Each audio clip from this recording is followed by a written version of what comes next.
The Tuesday, April 7th, 2009 regular county commission meeting will now come to order.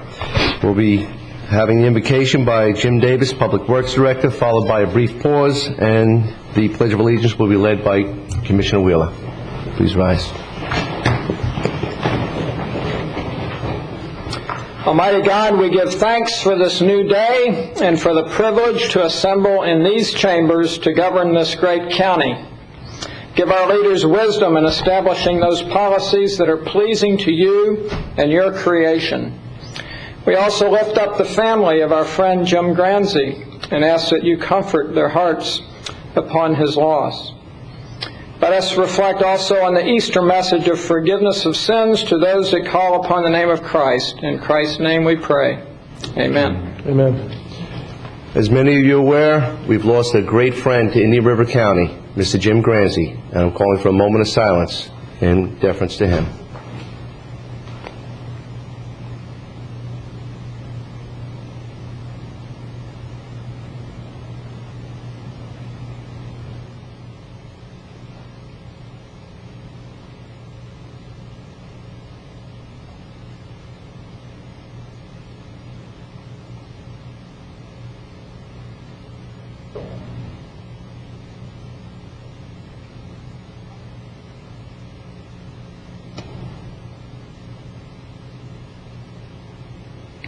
Commissioner Wheeler. Join me in the pledge, please. I pledge allegiance to the flag of the United States of America and to the republic for which it stands, one nation, under God, indivisible, with liberty and justice for all.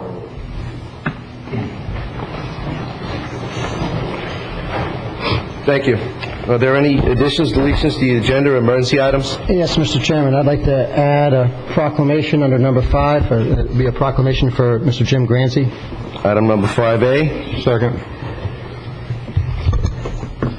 And also, go ahead. I'm sorry. Yes, and staff is requesting we delete 9A under the sheriff's items.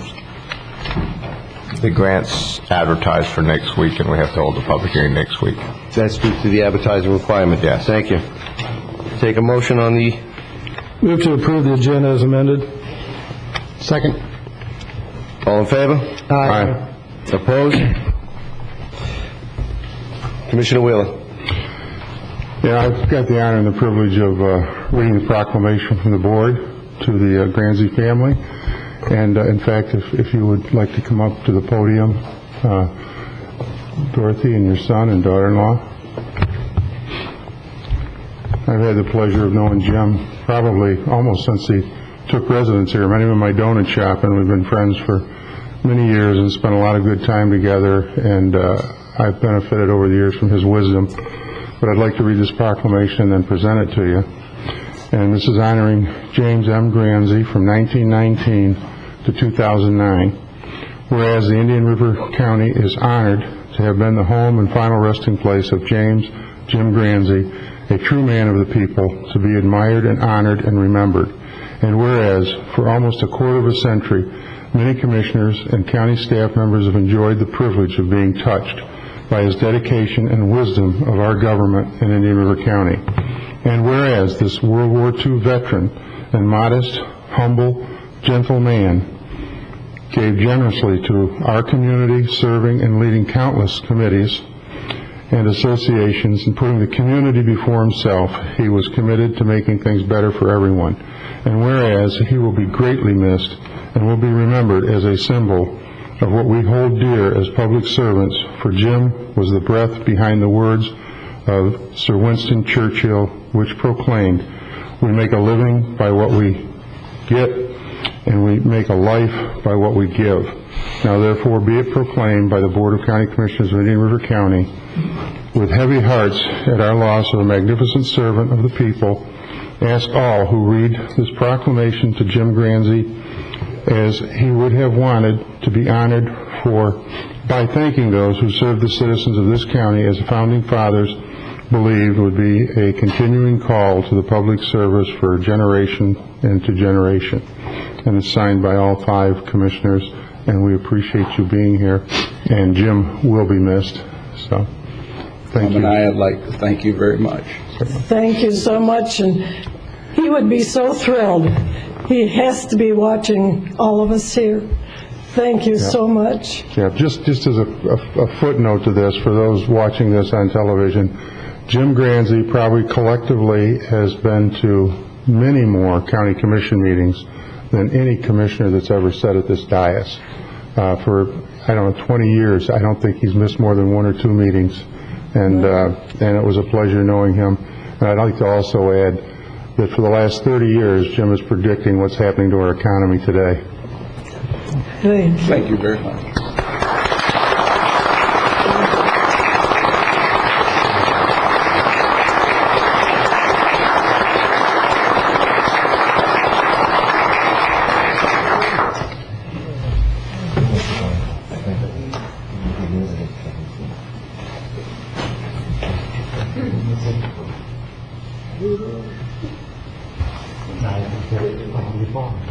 Thank you so much.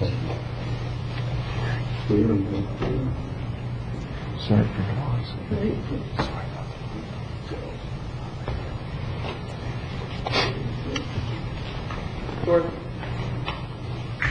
It's my son. Go over there by the middle around there. I did make you look good. Just stand next to you.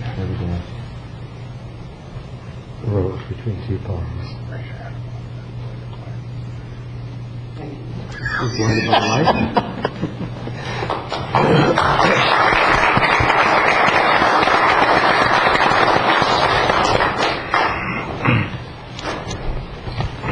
Thank you, Commissioner Wheeler. Thank you. Next item on the agenda is the approval of the minutes, the goals for 2009 workshop on February 5th, 2009. Move approval. Second. Motion by Commissioner Wheeler, seconded by Commissioner O'Brien. All in favor? Aye. Opposed? Passes 4-0. Next item is informational items. Any discussion, gentlemen? Moving right along to the consent agenda. Mr. Chairman, I'd like to pull 2 items, items C and M. Item number C and M. Anything else?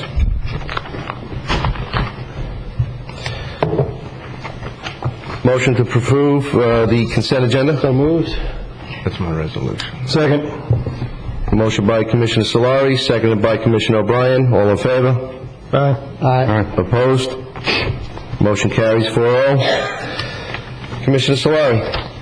On item 8C on the consent agenda, Mr. Chairman, I'd just like, this is a resolution which designates the county administrator's office as the county economic development agency, and I'd just like a little explanation of what the parameters of this are and who's covered by it.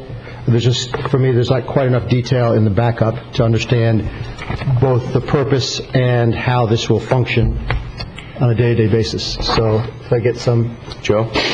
Well, let me take a shot at it first. Okay. Some time ago, maybe a year or 2 ago, a similar resolution was passed to authorize the administrator to negotiate with teams that might be successors to the Dodgers. And a couple of weeks ago, we had a solid waste disposal project for a waste-to-energy plant, and there was discussion that it was an economic development project, and one of the difficulties the staff was having in evaluating the project was lack of good financials because they didn't want to disclose what they considered confidential information.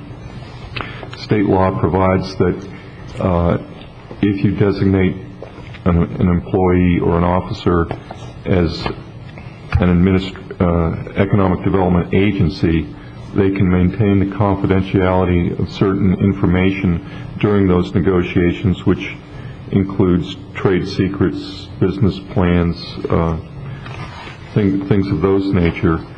And we thought if in fact the waste-to-energy plant was to be treated and moved forward as an economic development project, it made sense to allow the administrator to deal with them. The resolution is structured, not only designates the county administrator, but we made a change at his request yesterday to also designate the commissioner liaison to the County Economic Development Council within that realm of confidentiality for purposes of negotiation. And further, in Section 3 of the resolution, the administrator can designate in writing one or more county employees to be assigned duties to promote the business interests of the county. And he may at times need assistance from his budget director, for example, or other employees as he sees fit to assist in the negotiation or moving forward of economic development projects. So this resolution really gives him broad scope in exercising that authority under the statutes, not just for the Dodgers as has been previously done, but for any economic development project that the board wishes to undertake, whether through the County Commission, the Solid Waste District, or otherwise. Okay, I have a couple still problems with it. One is I don't know what the definition of broad scope is. So I don't know anything could be considered economic development, and I don't know how broad an authority we want to give.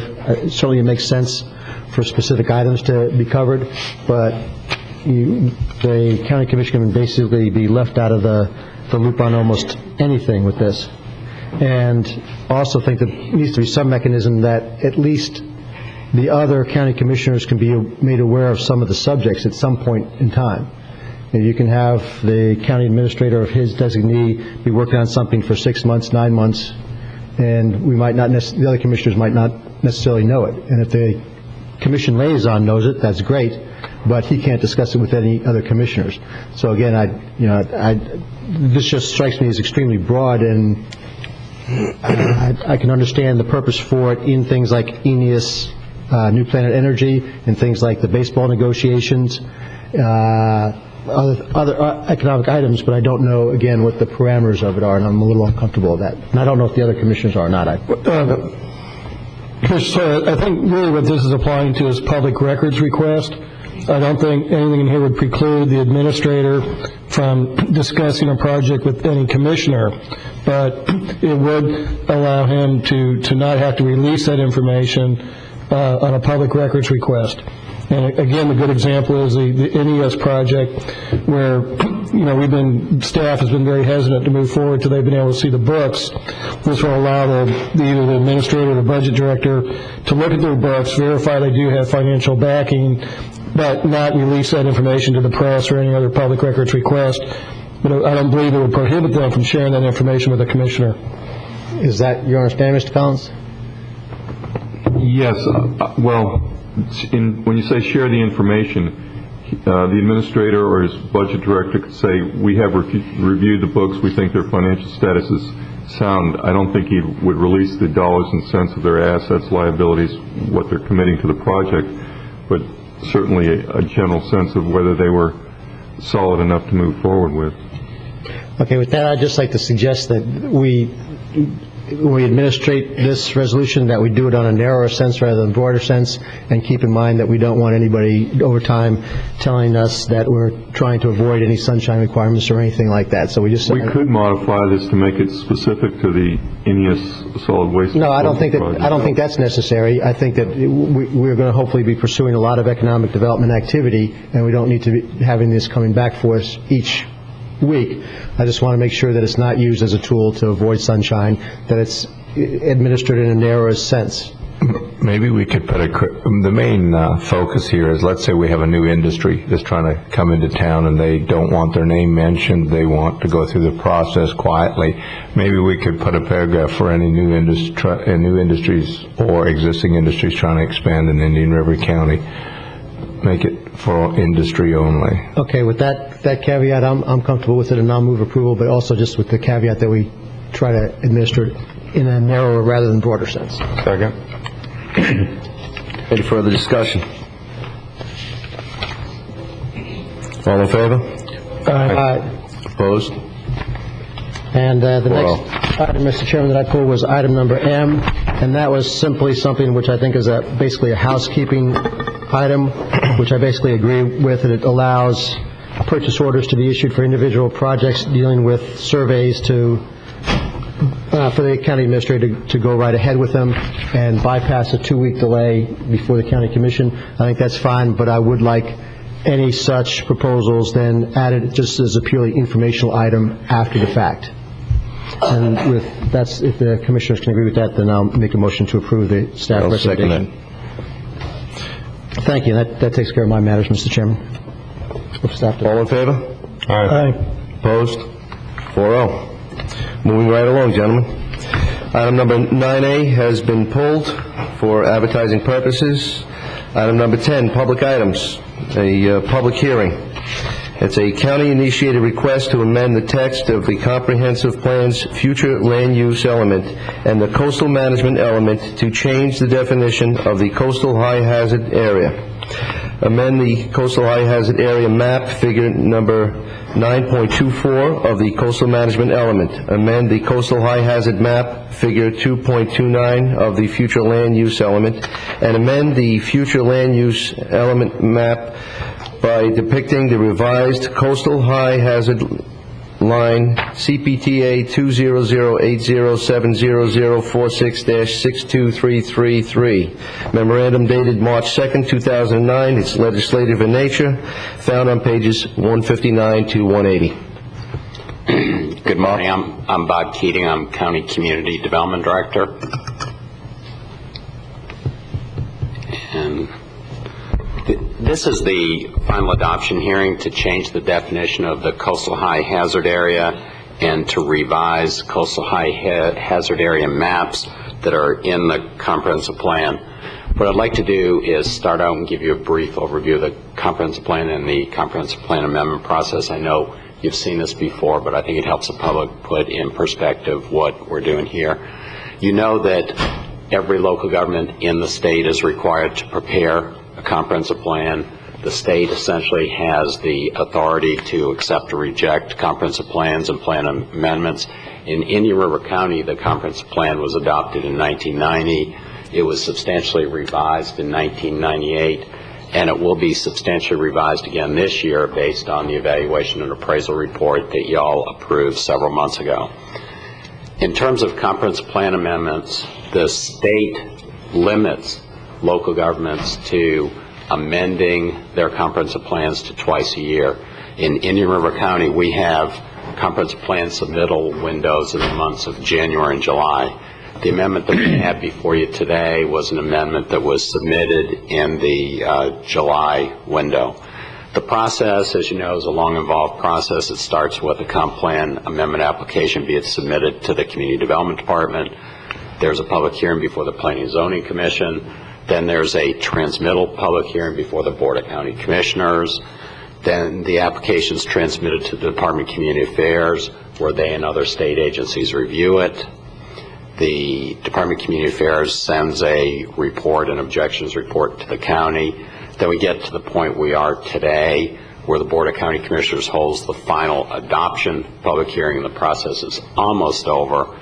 But after the comp plan amendment is adopted, the amendment is sent back to the Department of Community Affairs for a compliance review. In this case, this amendment was reviewed by the Planning and Zoning Commission in October of 2003, and they recommended approval. Y'all looked at it on December 2 and agreed to transmit it to the Department of Community Affairs. It was transmitted to the Department of Community Affairs, and they came back with no objections or recommendations. And so it is to you now for final adoption. The reason that this is before you today is actually this is a state mandate. The legislature back in 2006 changed the definition of the coastal high hazard area, and they required all local governments in the state to amend their comprehensive plans to change the definition and change coastal high hazard area maps. Now let me just tell you, the previous definition of the coastal high hazard area was the area that was required to be evacuated in a category 1 or 2 event. And the legislature changed that to make it, instead of the evacuation area, the actual area that's inundated with water with a Category 1 storm event. And the implications of the coastal high hazard area are that that's an area where densities cannot be increased and certain uses are not allowed. Nursing homes are not allowed, assisted living facilities are not allowed, and total care facilities are not allowed. So that's really the implication of an area being designated coastal high hazard area. And to comply with the state requirement of amending the plan to correspond to the revised definition, there needs to be changes to the text of the future land use element and coastal management element, and that's what's proposed here today. And also changes to the maps in the coastal high hazard area and the future land use element. Now, unfortunately, these maps aren't great, but they give you a general indication of the change here and the actual implication of the change. The map on the left shows the current coastal high hazard area, and it covers the entire barrier island and very minor areas on the west side of the Indian River Lagoon. The new coastal high hazard area is in the hatched pattern that's on the map to your right here, and most of that hatch area is the actual lagoon itself. The boundary on the west side of the lagoon isn't changed, but you may be able to notice and may not. Most of the barrier island now is not included in the coastal high hazard area, and that shows you the new coastal high hazard area. There is a small part of the south prong of the St. Sebastian River that is in the new coastal high hazard area. It wasn't in the old, and as I indicated, most of the barrier island is now not in the coastal high hazard area. So the changes really are not significant in terms of area being added to it, but they are really kind of significant in areas that are being deleted from it. Staff looked at this to make sure that these proposed amendments are consistent with the comp plan, and they are consistent with all the other policies and components of the comprehensive plan. We particularly look at one policy that requires that there be a specific reason to change the comp plan, and in this case there's been a substantial change in circumstances with the legislation that was passed in 2006. So the conclusion is that the changes proposed today are required by state law, and these changes won't have any effect on existing land uses or zoning districts. So staff recommends that you adopt the ordinance that is in your backup, and I'd be happy to answer any questions that you have. Gentlemen? Yeah, Bob, can you go back to the maps actually, please? Yes.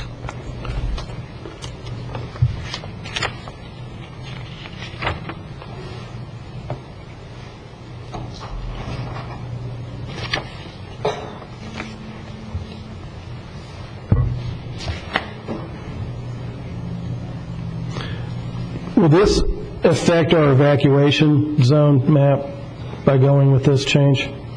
No, it won't, because I think the recommendation is going to be, even in a Category 1 event, that the entire barrier island be evacuated. So it won't affect the evacuation times or the evacuation policies. Okay. This, it almost defies logic to say that the barrier island is not in a coastal hazard area when we're talking hurricanes. And this almost sounds like something that was concocted to allow, more condominiums to go in on the beach and put more people at risk. And this whole 9 yards, it just defies logic, really. But I understand legally, since the state defined it that way, we have to go with it. But this just really defies any sense of logic to take the barrier island out of the coastal high hazard area. That's all I have, Mr. Vice Chair. Thank you. Anything else? Do we have any options, Bob? No, this is a state mandate. So why are we even looking at it if we can't do anything about it? It's information? It's public hearing for information? Well, actually, because this is regulatory in nature, it has to be in our comprehensive plan, and when the legislature makes certain changes that affect comprehensive plan elements, the plans need to be changed to incorporate those. So we need to have a public hearing to notify people they're doing something that people have no ability to change. Yes. Just want people to understand that. Thank you. Sounds about right. That's my question too. Anything else? This is a public hearing, and I will now open up the public hearing. Please come to the podium and state your name and address for the record. Bob Johnson, Corwin Subdivision. I'm wondering what the impact is on property owners on the barrier island as it relates to insurance. Does this preclude mandatory flood insurance by FEMA? Does this let the property owners out of having to have flood insurance, so forth? No, actually, that's a good question. This does not change the flood hazard areas in the National Flood Insurance Program. Currently, there is a study underway that may change some of the flood hazard areas and their extent, but this will have no effect on insurance policies or flood hazard areas. Yeah. So at this time, the intent is only to adjust the flu and CME and not alter any insurability for our taxpayers. That's correct. Okay. Thank you. Anyone else? Seeing none and having given ample time and opportunity to come to the podium, public hearing is now closed. Gentlemen. Mr. Chairman, move staff recommendation. That's second. Motion made by Commissioner Solari, seconded by myself. All in favor? Aye. Aye. Opposed? Aye. Motion carries 3-1, opposed by Commissioner Wheeler. Thank you. And moving right along, we have the public discussion items. Item number 1, I have a request to speak from Hollis Hoyer for a Special Olympics aquatics coach and Sebastian River High School teacher, science and autism classes, regarding the proposal to dedicate and rename the North County Aquatic Center to the Fran Adams Aquatics Complex in honor of her efforts to making this beneficial resource available to so many of our Indian River County citizens and our visitors. Sawyer, please come to the podium and state your name and address for the record. Good morning. My name is Hollis Hoyer, 9805 Fleming Grant Road, Nico, Florida. I am, as you stated, here to propose a new name and to dedicate the now North County Aquatics Complex. I am a dedicated water dweller, and there are many of my colleagues that been able to discuss this idea since the miscommunication and you're having this as an agenda item last month. It was brought to my attention that there are 2 Fran Adams in this county that we should be honoring with great regularity, and that the proposed name might cause some confusion.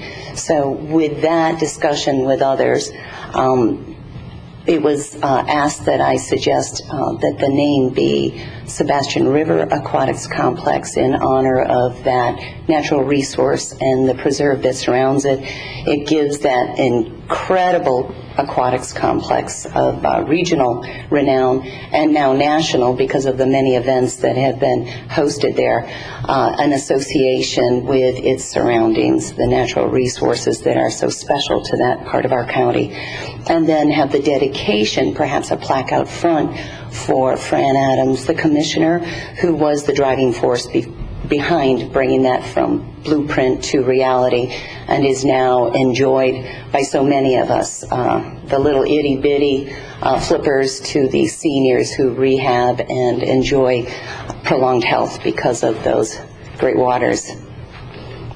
So. Thank you, Ms. Hoyer. Any discussion? Yeah, I wasn't real strong to name the whole complex after Fran Adams, so I think having the county in there gives it some identity and location. I was thinking more along the lines like, the Fran Adams pool at the North County Aquatic Center. Probably the Fran Adams Pool at the Sebastian River Aquatics Complex would work, something like that. But I like having the complex named either after the location or the county to give it that identity. But certainly, we've done this in the past too. The ball fields at the Gifford Center was named that. The Ralph Lundy Field at the Gifford Youth Activity Center. So I'd kind of be more along the lines of that, and maybe naming the pool after Fran, and then keeping the name of the complex the same, or Sebastian River. And perhaps that might be a future discussion. I did not know of any discussion that was being brought forward to rename the pool. I think we have a wonderful facility, and I know that Fran Adams did work very hard to ensure that we had this great oasis in the North County. And I did hear from some citizens that had the discussion on both ends as well. So I trust that we'll use your input in the future if we choose to move in the direction of renaming this great oasis in North County. Yeah, Commissioner. Mr. Chairman. Yeah, I'm basically and generally opposed to naming facilities after elected officials. Elected officials, and this is no reflection on Commissioner Adams. She was very productive, very intelligent, very hardworking person, and I have a great deal of respect for her. But if we're going to do that, you might want to do the golf courses after Dick Berg, or the gun range. You might want to do the administration building after Carolyn Ginn. You might even want to do the new courthouse, which is Judge Rosell. That was a project I brought forward and worked through for several years. And this is our job. It's what we get paid for. It's what we're supposed to do. When individuals like Mr. Lundy or others that aren't elected, that give of their time freely and support the community, I understand that, and I think it's a good idea to honor them. Just as today on a smaller scale we honored Mr. Granzi.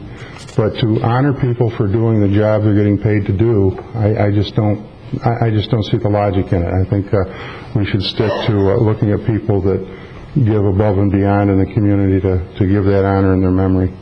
And I agree, Commissioner Wheeler. That's normally an honor or a tribute that's paid posthumously to a citizen who's been a driving force and not an elected official. And we have not done that in the recent past.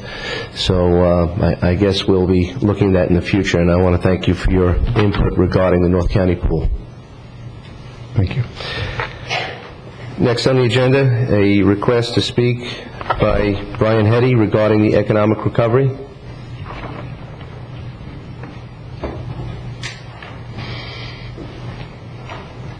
Before I speak, Commissioner, I think there was a gentleman that wanted to speak on the last topic. I'm sorry, Mr. Johnson, did you want to speak about the previous?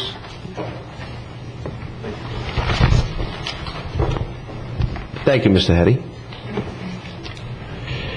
Bob Johnson, Corwin Subdivision. I agree with Peter on the renaming of the pool, but I sat through all those hearings on the pool, and Caroline Ginn, if it's going to be named, it ought to be named Adams Ginn Pool, because they both worked very hard on getting that pool together. That's my comment. Thank you very much. Thank you, Mr. Johnson.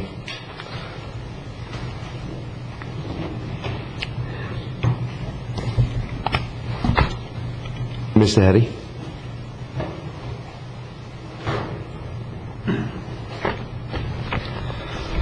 Hello, Commissioners. Brian Hetty, Vero Beach, Florida.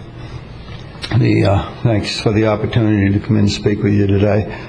The topic on most people's minds nowadays is the economy and the situation we're in and how do we recover.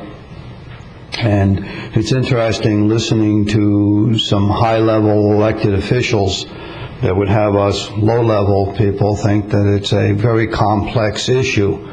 And I don't think most issues that public officials try to convince you are complex.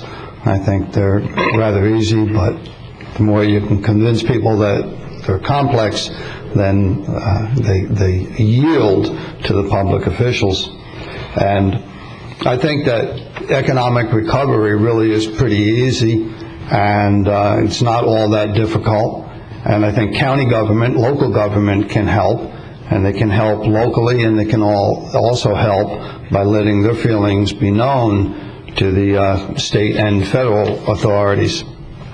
A simple 3-point program could help our economy.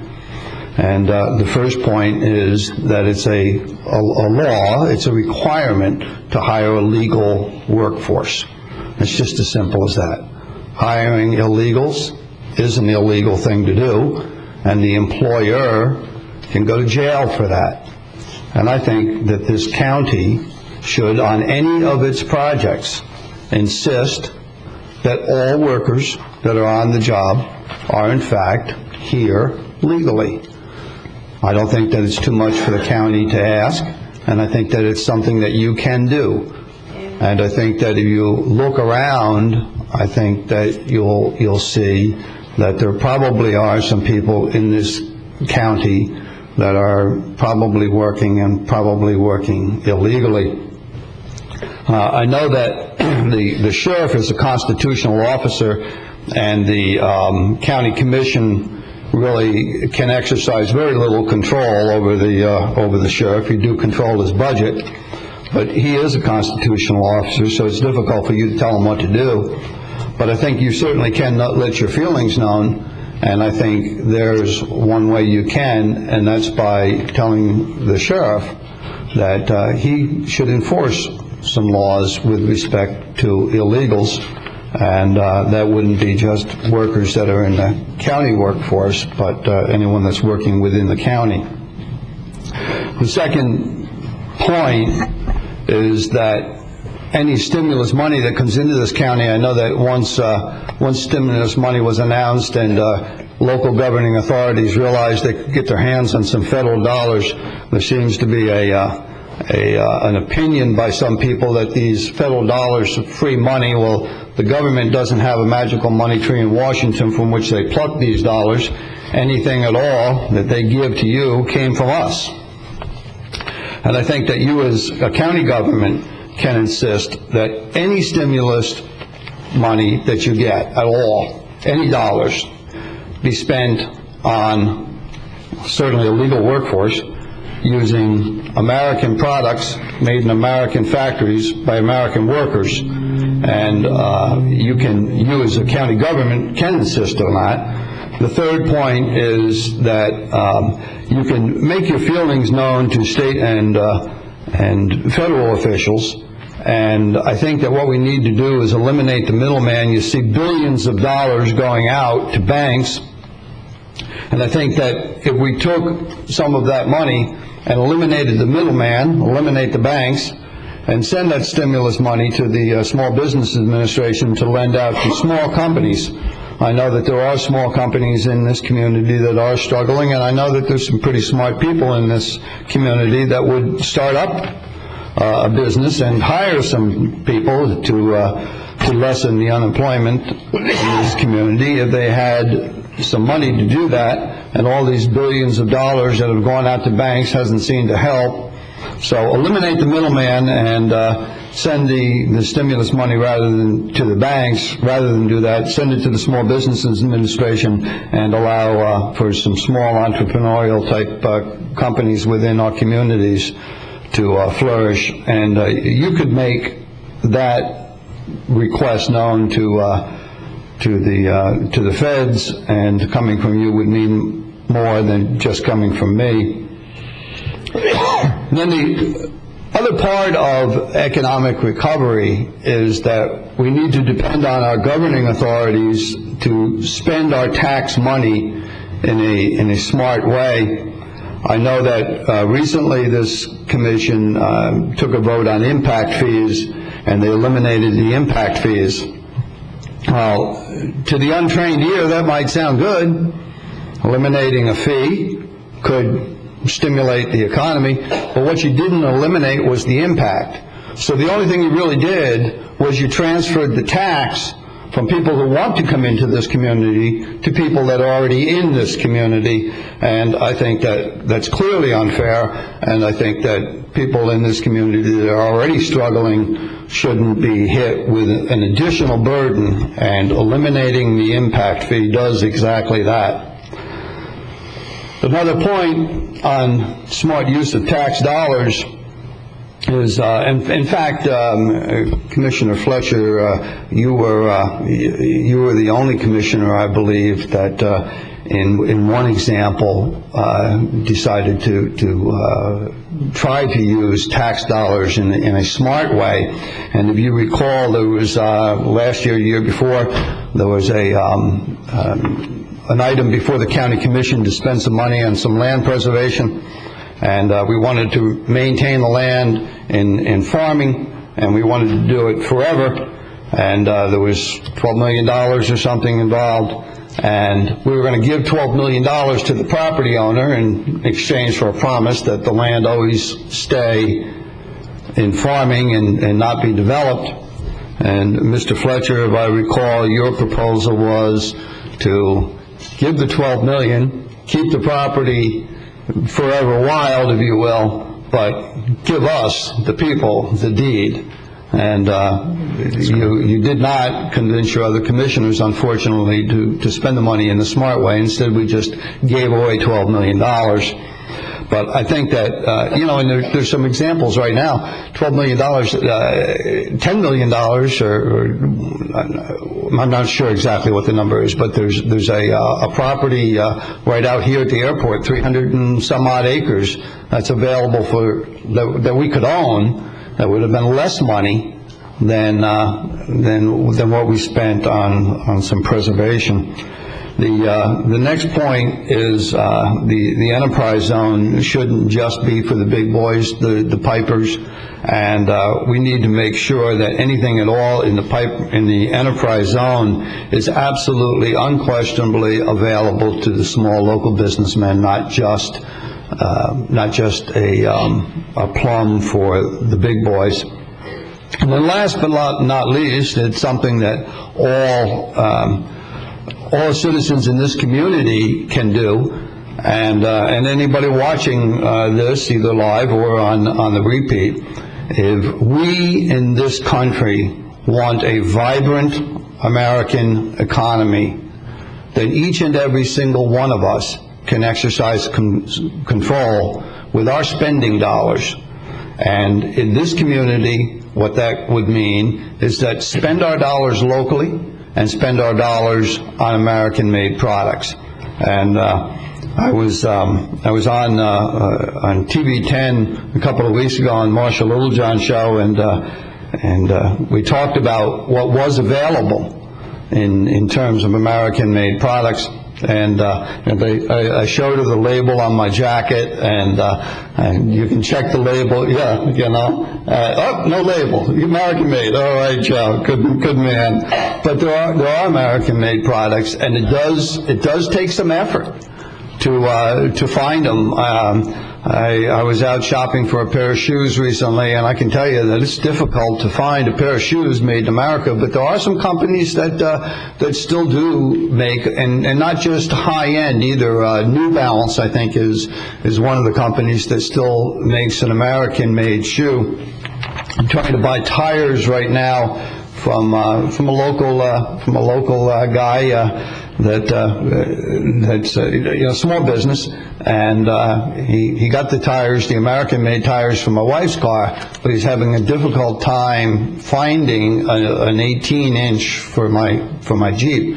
So I know it's difficult, but if you insist on American-made products, and if you shop locally in the local stores, you'll help the local businessmen who hire local people, who pay local taxes, who live and work in this community. So I would encourage the citizens in this community to buy local and buy American, and I would encourage that this county commission insist that any projects, anything at all, where tax dollars are spent, that there's a legal workforce, that anything is spent on American-made products, And again, if you could urge the federal officials to eliminate the middleman, give money to small business administration and make it available to small companies, I think that would do more to bring us out of this economic problem than what the federal officials are doing.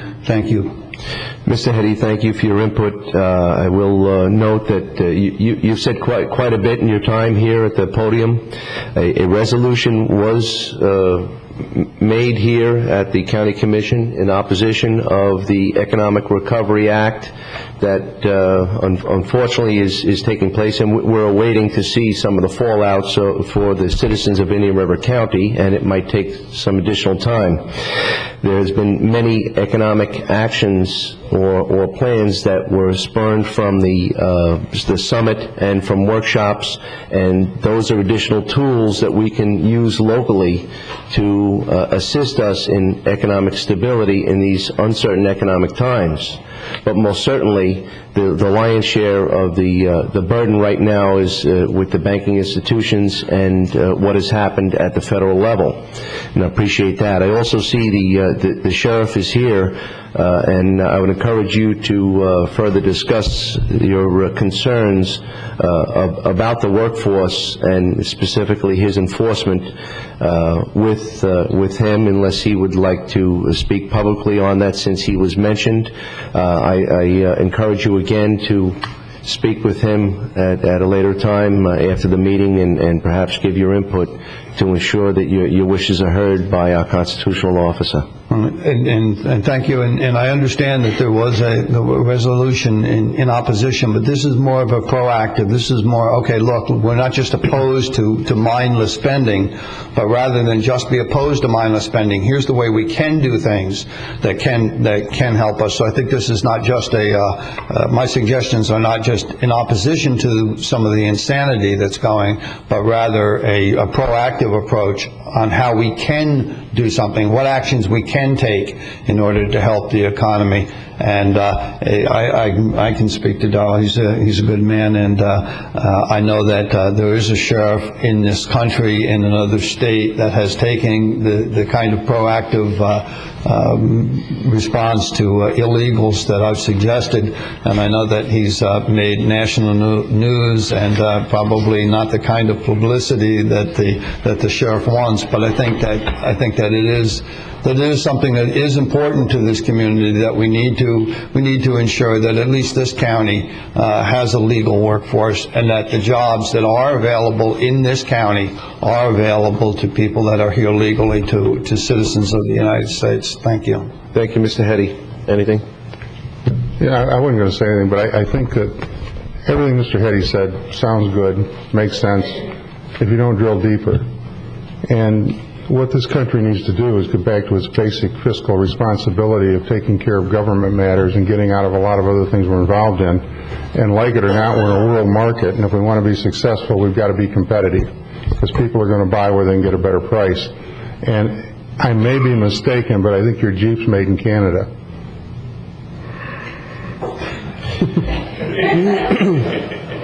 Well, yeah, it was interesting. When I went to go buy the Jeep, what I was really looking at was a Saturn, because Saturns are made in this country, and I've owned 3 of them. And I was down at the Saturn dealer, and I'm looking at a Saturn standing next to the View, and I told him that's the reason why I was at the Saturn dealership. And he kind of slapped the View on the fender, and he says, "Yes, sir, made right here in the United States." So I kind of looked and I said, "Excuse me?" He says, "Made right here in America." I said, "No," I said, "the View is the one exception. That's made in Mexico." And I really was pretty annoyed that the salesman lied to me.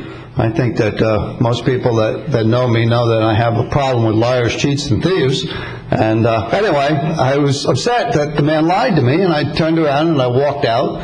And on the way home, I went past the Chrysler Jeep dealership, and I pulled in, and the Jeep that I drive, the Jeep Compass, is in fact made in the United States, and 70% of the component parts. And that's a pretty high percentage, and that's really what convinced me or certainly one of the major factors why I drive that is because it is made in America, and it is made, not just assembled in America, but it's made with American component parts. Many of the cars are Honda, Toyota, BMW, Honda motorcycles. They make the majority of the parts of them in America and assemble them here. Yeah. But it's difficult, just like when you're going in Walmart or any place else to find things. When I was a kid growing up, everything was made in Japan. Now everything's made in China. But anyway, I appreciate your comments, but I do think that we need to get back to the basics, and we need to be competitive in a world market, because government can't continue to shore up our shortcomings. And you said that they're doing all this stimulus with our money. They're doing all the stimulus with money we're going to be paying in the future. Right, they aren't really doing it with our money. They're doing it with our kids and our grandkids' money. Right. Because I can't live long enough to pay back the bill that they're racking up right now. That's right. And to drive it home, I recently just had to purchase an American flag, our American flag, and it took me 3 weeks to find an American flag made in America, but I got the flag. So we need to work harder to buy local and buy American. Thank you, Mr. Heddy. Mr. Vice Chair, just one follow-up to Brian. On the enterprise zone, it is available to any business that is located within the enterprise zone. Now, a lot of the zone is around the airport property, but it does include a lot of the Gifford community area. And if there's any small business out there that has a question whether they qualify for the enterprise zone incentives, Helene Castletine with the chamber, give her a call and they can fill you in. But it applies to any business, large or small, within the enterprise zone. So it's available to all the businesses. Thank you. Any further? Next on the agenda is the public notice items. And we have one item, a notice of scheduled public hearing for April 14, 2009, Windsor Property, Inc.'s request to modify the Windsor Conceptual PD plan to change the project boundary and to obtain concurrent preliminary PD plan approval for the Ocean Bluff phase of Windsor project. Memorandum dated March 17, 2009, and that's legislative in nature. County administrative items, none. And on the departmental matters for community development, we have the request for authorization for issues, request for proposal for the nonprofit housing organizations and or governmental agencies to provide services needed to carry out all community development block grant CDBG neighborhood stabilization program, the NSP tasks. Memorandum dated March 30th, 2009, found on pages 184 to 208. Mr. Chairman, thank you. Staff is asking authorization from the board to issue a request for proposals to nonprofits and governmental agencies to provide services needed to carry out the county's neighborhood stabilization program.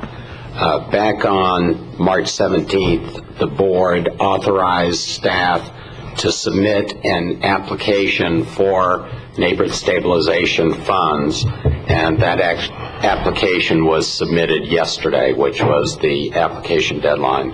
And the county's already been allocated almost $4.7 million in neighborhood stabilization funds, but a formal application had to be submitted for that.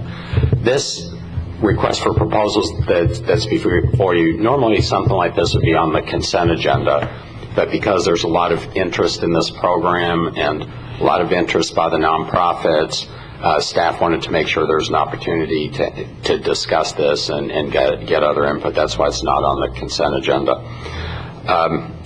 The request for proposals actually indicates that the county is looking for at least one nonprofit that will actually be involved with the for sale properties and one or more that will be involved with the rental properties. And let me just go back and summarize the neighborhood stabilization program.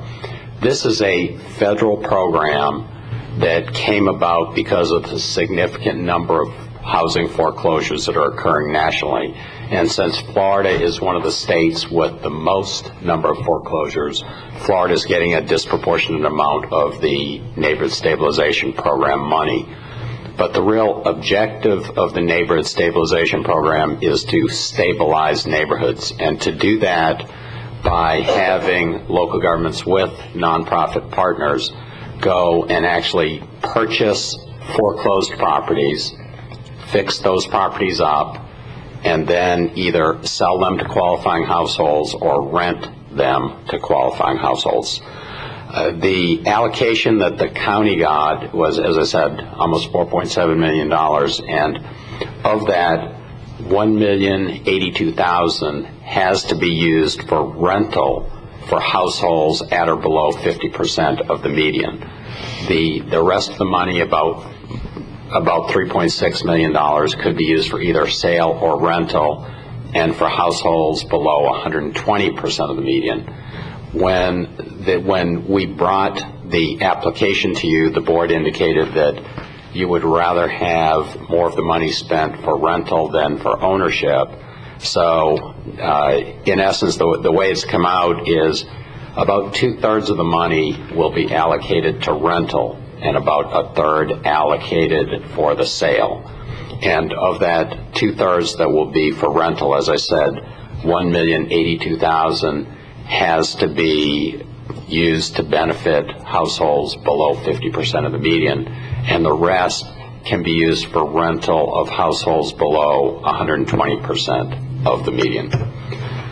In the request for proposals, we have identified the responsibilities that the consultant and our consultant who's doing the administrative work for us and the county, we've identified the responsibilities that we and he will take in this program, and basically the county and the consultant are going to do most of the pre-acquisition activities. As a matter of fact, we're going to come to you at your meeting on April 21st with requests to go out for bids and proposals and qualifications for a number of the contractors that we need to actually do the pre-acquisition activities. These are appraisers, surveyors, qualifying building contractors, title companies.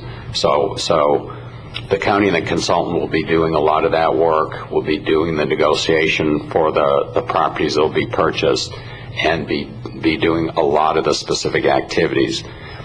In the request for proposals, we did identify the activities that the nonprofits will have to do, and they will be doing various activities such as identifying foreclosed properties that are available to purchase, identifying those that organization wants to get, generally inspecting the units to see if the units are units that they really want.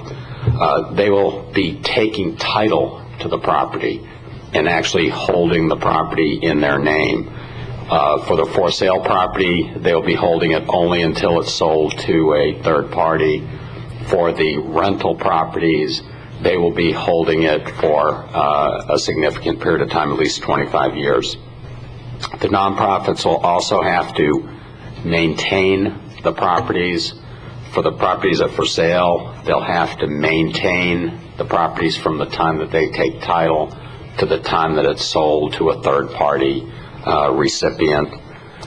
The nonprofits are going to have to maintain all appropriate records and participate in any monitoring visits that the Department of Community Affairs, which is the agency that's managing this on the state level, has. The nonprofits are actually going to have to find applicants to purchase the properties or rent the properties, and for the rental portion of this, the nonprofits are going to have to manage these units. Also, in the request for proposals, you see that we're asking for a lot of information on the scope of the project, how many units that each nonprofit anticipates doing, the approach and the methodology that the nonprofit's going to take, the target price of units, the target income of the clients. We're looking for a business plan. We're asked for information regarding the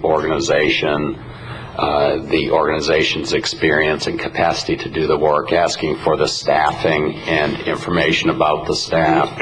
For the rental program, there's a sample pro forma in the request for proposals that will have to be completed by the nonprofits, and we do have that in Excel format that they'll be using.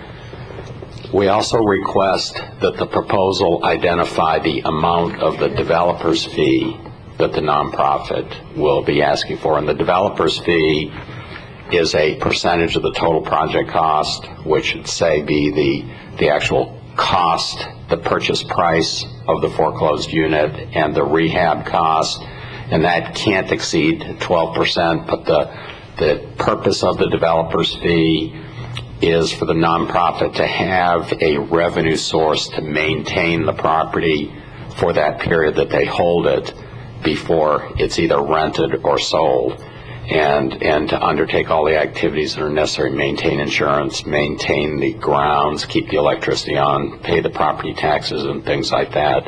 So that's one of the factors that are asked for in the request for proposals. I do want to tell you, in the RFP, we've identified the evaluation criteria that will be applied to the nonprofits that submit proposals, and there are 5 criteria. One is experience, another is management and staffing, a third one is the percent of very low income or low income households proposed to be helped. The fourth is the quality of the business plan, and the last one is the proposed developer's fee. If you authorize staff to issue this request for proposals, the next step will be to advertise the request for proposals. That will be done on April 13th.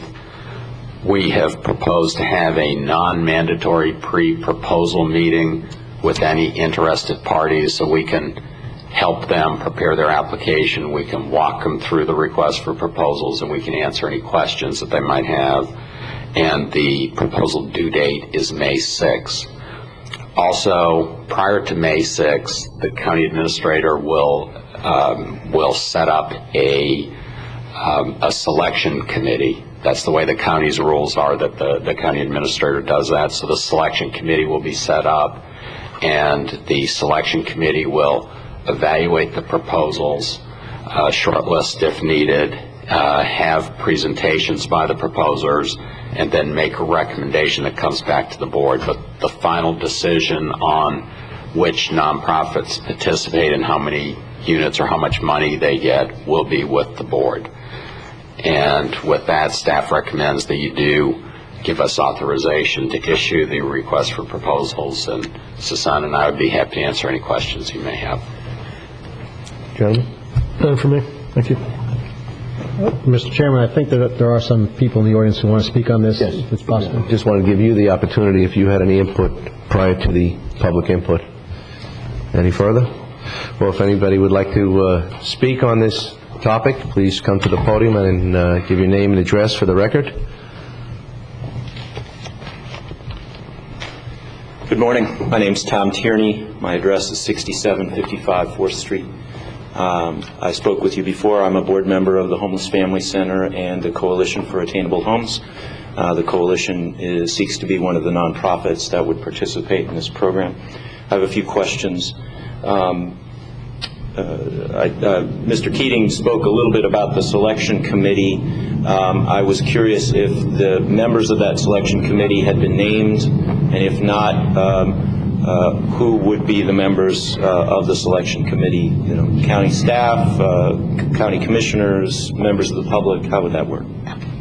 First of all, the selection committee members have not been named. The county rules do not allow county commissioners to be on the selection committee because they're making the final decision, and it generally is county staff. We certainly don't want to have any conflicts on the selection committee, so we wouldn't have any nonprofits that would be applying or anyone having a relationship with one. And what is, Mr. Keating, what is the role of the Citizens Advisory Task Force in this process? And are they meeting again, and if so, when? The Citizens Advisory Task Force is mainly going to be looking at proposed applicants and determining that there's not any conflict with any of the people in a position of making decisions. So when there are applicants to either purchase the NSP houses or to rent them, they will have to go before the Citizens Advisory Task Force, and we'll make sure that there aren't any conflicts between those applicants and the county commission or staff or members of the boards of directors of the nonprofits. And then I guess that dovetails with another question I had. We are confused as to the process by which the actual applicants will be selected. In the request for proposal, in terms of delineating what is the county's responsibility and what is the nonprofits, it appears to say that it gives the county or the administrator the responsibility to solicit for potential program applicants. And I know there's a deadline in there for publishing notice on June 23rd, 2009. But then it says that for the nonprofit housing organizations, one of our jobs is to find and process qualified applicants. So the question I have is, if it's our responsibility to find and process qualified applicants, do the qualified applicants also have to apply to the county within the 12-day time frame that was in the application? How does that work with respect to specifically the rental component? Because you're going to have people who move out, people who move into these homes initially, but then 6 months, a year, 18 months, however long it is, their income may no longer, hopefully will no longer qualify them for these homes. They'll have to move out, and then the nonprofits will have to find new applicants. And will they have to go off a list that the county has created on June 23rd, 2009, or how will that work? Well, let me first tell you that we did get your email last Friday. Okay. And we have prepared a response, and Susan will give that out. And actually, the first response relates to this particular question here. Correct. And we've actually, our consultant prepared this. And basically, the response indicates that because federal funds are being used here, we have to solicit interest from anyone in the community as part, in terms of being an applicant. But if you look at the housing assistance plan part of our application for NSP funds, we have the selection criteria for applicants, and the first criterion is, and these will be the people that are first selected, are those that are either on the county's waiting list or the nonprofit's waiting list. So if the nonprofit has a list of people, those are the first ones selected. Okay. But will they have to apply through the county, or are we, as the nonprofits, going to bring those people to the county, or do they have to apply separately through the county? They will have to apply, but since they're on your waiting list, those will be the first ones selected.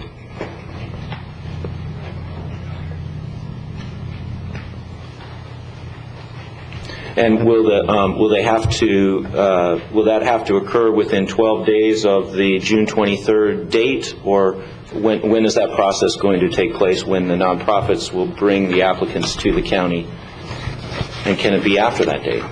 Be after July 5th or whatever 12 days from June 23rd is? It can be after that date. Most likely we're going to be acquiring houses over a period of time. Right. So this is something that will be done over a period of time. I think the 12 days is in there because we have to reach out to the public. We have to provide a notice of availability of funds, and we have to give people the opportunity to apply. Thank you. That's the questions I have. Appreciate it.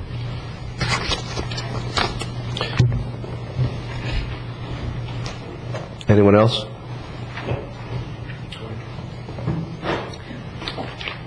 Louise Hubbard, Treasure Coast Homeless Services Council, Coalition for Attainable Homes, 2525 St. Lucie Avenue, Vero Beach. Could I again ask for some initial clarification regarding the individuals who will be called from county waiting lists? Currently, the Public Housing Authority has 340 individuals on their waiting list. I'm not sure what the SHIP waiting list is, but I assume it's substantial. And We understand that the majority of the SHIP waiting list at the moment may in fact be for rehab. My concern going forward is the management process involved both for the purchaser, whoever that may be, hopefully Habitat, as well as for the person who manages, hopefully us, the rentals, given the fact that the process involves having to consistently over a long period of time manage the property efficiently and effectively to assure that there's no adverse effect to the community, to the county, as well as to the provider. Given that without the flexibility of actually selecting individuals and having to go off a 340-member waiting list, our success rate might not be quite the same had we had the opportunity to select the most appropriate individuals, given that's what we do. And also given the fact that the requirement is a 5-year requirement for experience in the management of rental housing with a case management aspect, I suspect that that also should be a key variable in the possibility of who comes onto the project going forward and who doesn't. The aspects included in this program include entitlement. Entitlement essentially means that at the point at which the nonprofit provider is capable of giving this individual an opportunity to move out of this project into financial feasibility of their own and financial independence, that's key. That is why nonprofits are involved in this process. So, given that, we should then be able to select in an orderly fashion, on a regular basis, on an open process, from among those individuals who are not necessarily on the county's waiting list. And I'm not entirely sure that there are local nonprofits that maintain housing waiting lists. The only entity that I know of, since I know a lot about the nonprofits in this community and in 2 others, that maintains an actual waiting list, y'all can correct me if I'm wrong, is Public Housing Authority and SHIP. There are no other agencies per se that maintain waiting lists. There are other issues, but I think that's an important one. Thank you. Thank you, Ms. Hubbard. In response to that, I think the nonprofits that participate with us will have to establish waiting lists, and then those would be the people that would have the priority.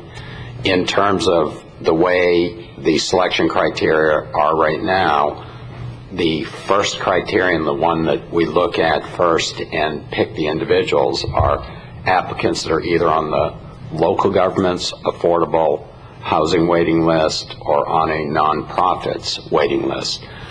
In this case, our SHIP waiting list is only for ownership, so that would not apply to rental. In terms of the housing authority, they very well may submit to be one of the nonprofit / local government agencies that participate in this program, and then they would use their waiting list for selection.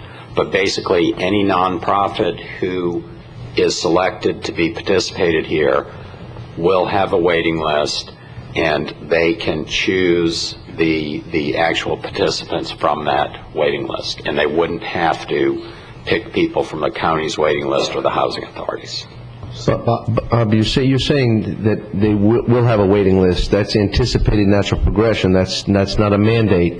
They're not required to have a waiting list. They're going to have to, really, if they want to participate in the program. I mean, what we have to do is we had to set up selection criteria in our application, and right now we don't know who is going to submit application or which nonprofits will be participating with us. So we had to set these criteria for selection up beforehand, and I think they're structured so that the nonprofits who work with us can have their clients be the beneficiaries of the program. They just need to establish a waiting list. Commissioner Solari. So, Bob, let's see if I could get this, understand this. Basically, nonprofits are going to be submitting applications, and if the nonprofit is hopeful, then roughly at the time, given the time frame, and this is a tight time frame that we're working with, given the time they select that they put in their application, then they should probably start looking for the houses which they'd want to acquire but at the same time, just have another list of potential applicants for those houses. So it's something they can do concurrently and right at the beginning of the process, so that when the houses are, by the time the house is purchased, which would take some months, then they'd have some number of people that they could appropriately put in each house. That's exactly correct. Okay, thank you. And let me just emphasize again, we have set up a non-mandatory pre-proposal meeting for April 20th, and we will answer all questions. We will walk people through the proposal. We will help any of the applicants prepare the proposal and tell them what we're looking for. So we're really trying to be as helpful as possible. Yeah, and given the complexity of this, it's probably a good idea for everybody to show up. That's correct. Bob, what's the 2 dates that the applicants need to remember? There are several. First, next Monday, April 13th, we'll actually be advertising, putting the request for proposals out on the street. A week from then, April 20th, we're having a non-mandatory pre-proposal meeting with any interested parties.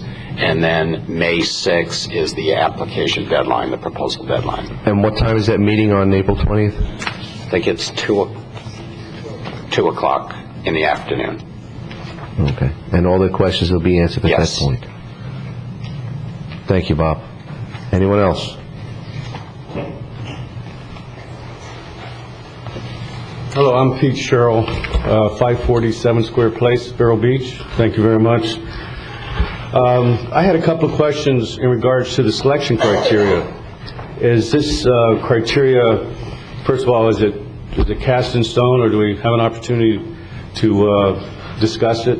And one of the areas that I'd like to expand upon is the proposed developer's fee, and would like to understand the weighting of the criteria on the developer's fee, and maybe expand the concept of developer's fee to maybe look at how the developer fees is going to be used. In other words, maybe there's an opportunity here to create some jobs in this process by using the developer's fee to create the jobs for the appropriate staff in maintaining the process and relative to the on the rental program. I'm assuming you're talking about the evaluation criteria we have for the proposals that'll be coming in. And we are weighting the developer's fee only 5% of the total points there. But 10%. But we really don't have too much flexibility in the developer's fee and how it's used. That's pretty much structured in the actual rule that the Department of Community Affairs promulgated to manage this program. And basically, that rule requires that the developer's fee be justified in a cost analysis. And these are things we will be going over at the pre-proposal meeting. Would there be any opportunity to expand the criteria to include an analysis or evaluation of how the nonprofit is going to use this funded opportunity to create jobs in the community? Actually, the board has the authority right now. This is what they're looking at, the request for proposals, and if they want to, they could change the evaluation criteria. I'm really not sure how you'd evaluate creating jobs in the community. We're doing that a lot with the pre-acquisition activities with the surveyors, the appraisals, the title companies, the building contractors. Yeah, I was thinking more on the behalf of the nonprofit of creating jobs for supporting the program if awarded this program, if they're fortunate enough to participate in it. I'm not sure what are you saying. If you take some of the developers' fee and then use that to hire staff to oversee from the local nonprofit, is that where I assume nonprofits have some capacity because they're being evaluated on the capacity that they have to carry out and execute the program. but I'm suggesting that maybe there's an opportunity here to create some jobs that they currently don't have in order to address this opportunity, sustain it over the life of the program. So maybe job creation could be a possible evaluation criteria on the behalf of the nonprofit. Mr. Chairman? Yes. From the way I understand this, especially with the rental portion, if you have a rental portion with 50, which is targeting people with less than 50% of the average wage, then for the most part, on a lot of these rental houses, they will not be income-producing properties at the end of the day. And I've always thought that the idea of having some nonprofits involved, which does multiple things, I'll use the idea of mental health. I mean, it allows some people with mental health problems to actually be incorporated into the community, which I thought was one of the best things. And also, by keeping the costs down, it allows the nonprofit to actually make up, first of all, some of the loss, and minimize that loss over time, which makes the program have a much higher probability of success. So I don't know if it helps us to incorporate a staff person and the cost of the staff person. If the program's wide enough to allow that choice to the nonprofit, fine, but from my point of view, it doesn't seem to make sense to overweight that criteria, which by itself undermines the probability of success of the program. Sure. You bring up an interesting concept there on the mental health. It's, statistically speaking, lower income class families have, the higher incidence of mental health abuse and things like this that require social services. And I was just wondering if there's any criteria that can be opened up here to look at the nonprofits and their capabilities and commitment to the community to provide these type of services to the tenants of the properties that they're going to be involved in. Most certainly would encourage local participation and a focus in on our own economic stability, but the focus in on this program is housing, sustainability, affordability, and providing a service to members of the community that would not otherwise have the opportunity for this housing. And but again, your point well taken. We most certainly would like to see a local drive and thrust for employment as well. Okay. All right. Thank you very much. Ms. Hubbard? Is there anyone else that hasn't spoken first? I'd like to afford the opportunity. Mr. Bowler. Andy Bowler, President of Indian River Habitat for Humanity. My organization is going into this with some fear and trepidation, as staff know. The devil is in the details in a project like this, but we are going to put in a proposal, and if I might correct a few things that my friend Henry put in the article this morning just for clarification. Indian River Habitat will not be administering 75% of the grant, or $3.5 million earmarked to buy 8 foreclosed homes. What Habitat will probably do is submit a proposal to purchase and rehab 10 foreclosed homes. From our experience, we would be looking at roughly $100,000 per house. We're doing this on our own dime at the moment with a home that we purchased from a local bank, and it's going to be coming out roughly at that sum of money. So in other words, if we put in a proposal for 10 homes at $100,000, we're looking at roughly $1 million.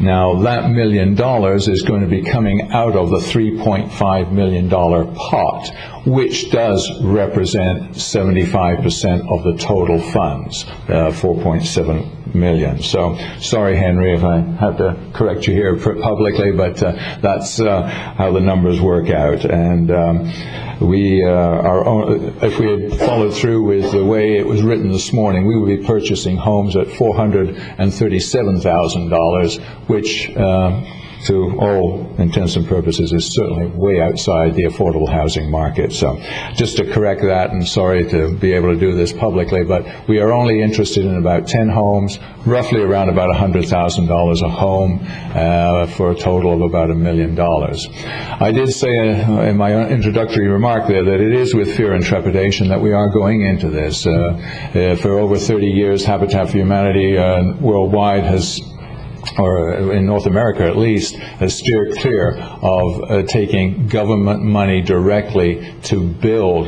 habitat homes because of all the strings and the attachments that are there.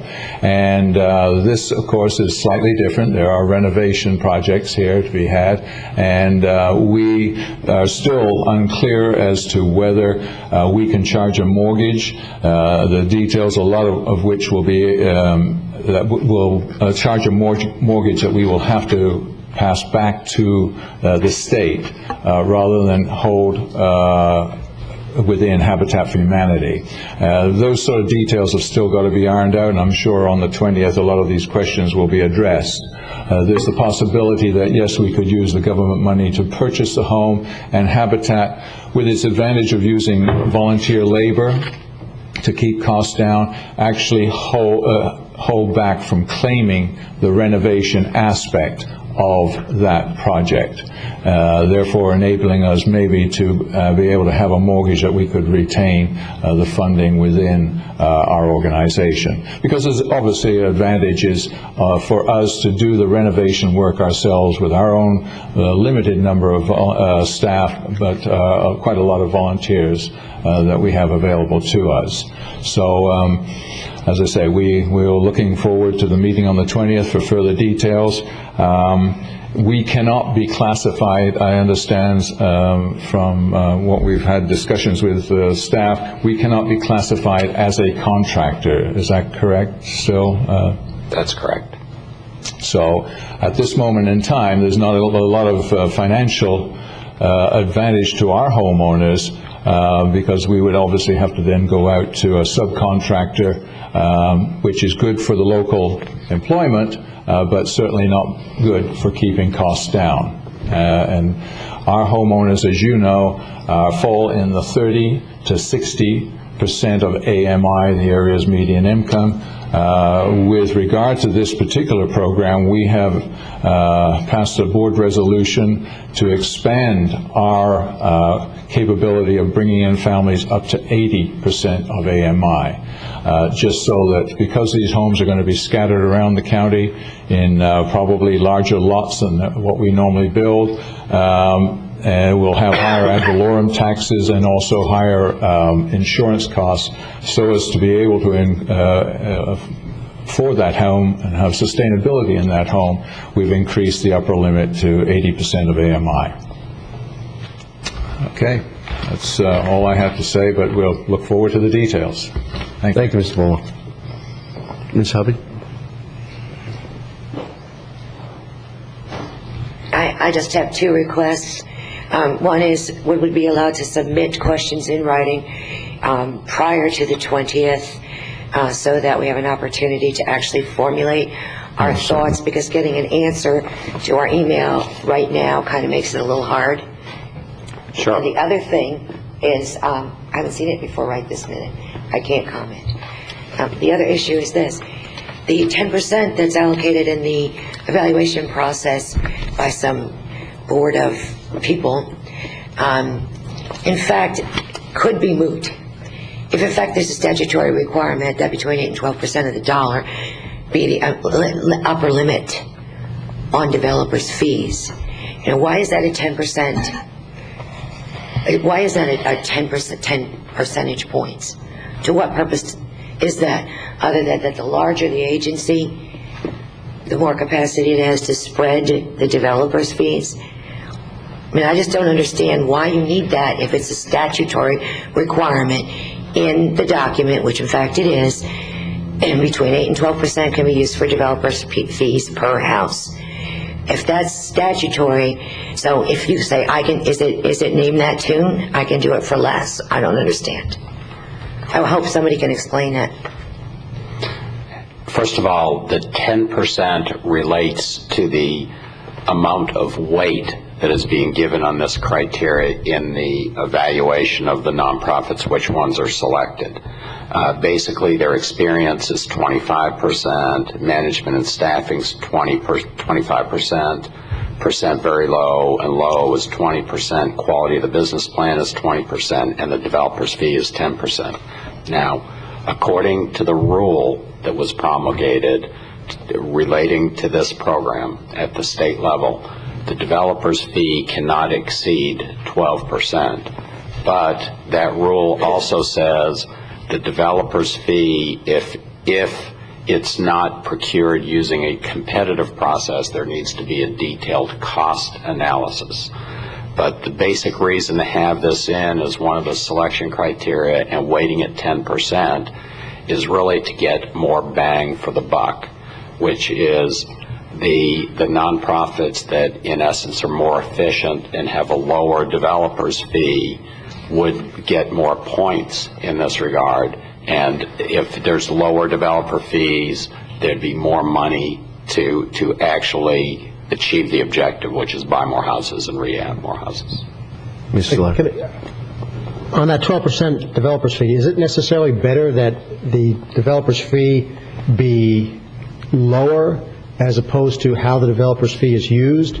For instance, we had the idea of having a staff person. The staff person is one use of that developer's fee. But again, with the houses where the tenants have an income of 50% or less of median income for the county, it seems like having some ability to make improvements with that money over time or add to the property over time, which basically the idea of things giving nonprofits flexibility in their program over time to make sure that the properties are maintained well, enhanced, and things like that. I mean, actually, the developer's fee really is for use to cover expenses until the property is at its final use. Either it's sold or you get a renter in there. Once the renter is in there, you don't have a developer's fee anymore. You have the rent, and all of the costs have to come out of the rent or be supplemented.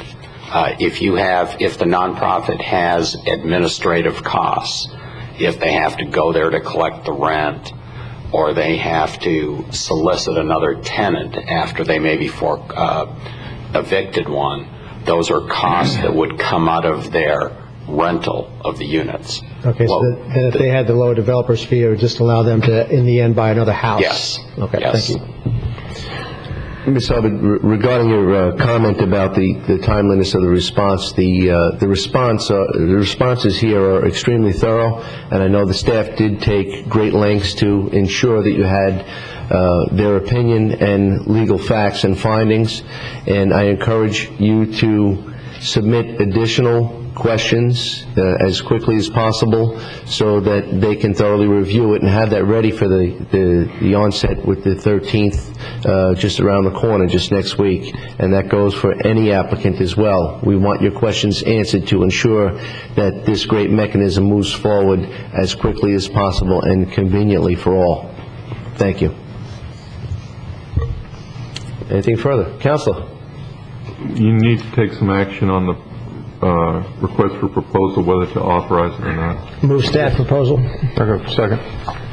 That's a motion by Commissioner Solari, seconded by Commissioner Wheeler. Any discussion? All in favor? Aye. Opposed? Motion carries 4-0. Thank you. Moving right along, the next item is item number 12G. Is the break. Excuse me? Take a break. Would you like to take a break? Yeah. We'll take a 10-minute break. Thank you. Thank you. I know. How much did you give him for that? You just cost a cup of coffee.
The meeting will now come back to order, and we have item number 12G from the Office of Management Budget. The budget update for 2009-2010 estimated budget cuts, memorandum dated March 30th, 2009. Mr. Brown? Good morning, Commissioners. For the record, I'm Jason Brown, County Budget Director. We're here today. We've been talking to the Commission in the past couple of months about the state of the economy and the state of the health of the county budget. And last month we were tasked with the job to come back and discuss what do we think our shortfall is going to be for next year, and what are some things that we can do about that. So that's what we're here today to discuss. Want to just basically start out with with some background. We've been hearing unofficially from the property appraiser that he's estimating a decline in the tax roll somewhere between 10 and 15%. Now I have to provide the caveat that is an unofficial number. He does not have to give us an estimate at all until June 1st. So he's been good enough to talk with us and kind of give us a feel for where we are. We don't want to hold him too much to any particular number, but that's basically an indication of what he has been telling us. Also, if you look at the state level, they have the Department of Economic and Demographic Research, who is staffed with a staff of economists that look at the tax rolls for the purpose of setting school budgets. States are involved in the funding of the education budgets, and so they pay close attention to what they think the tax roll is going to be for the school districts throughout the state.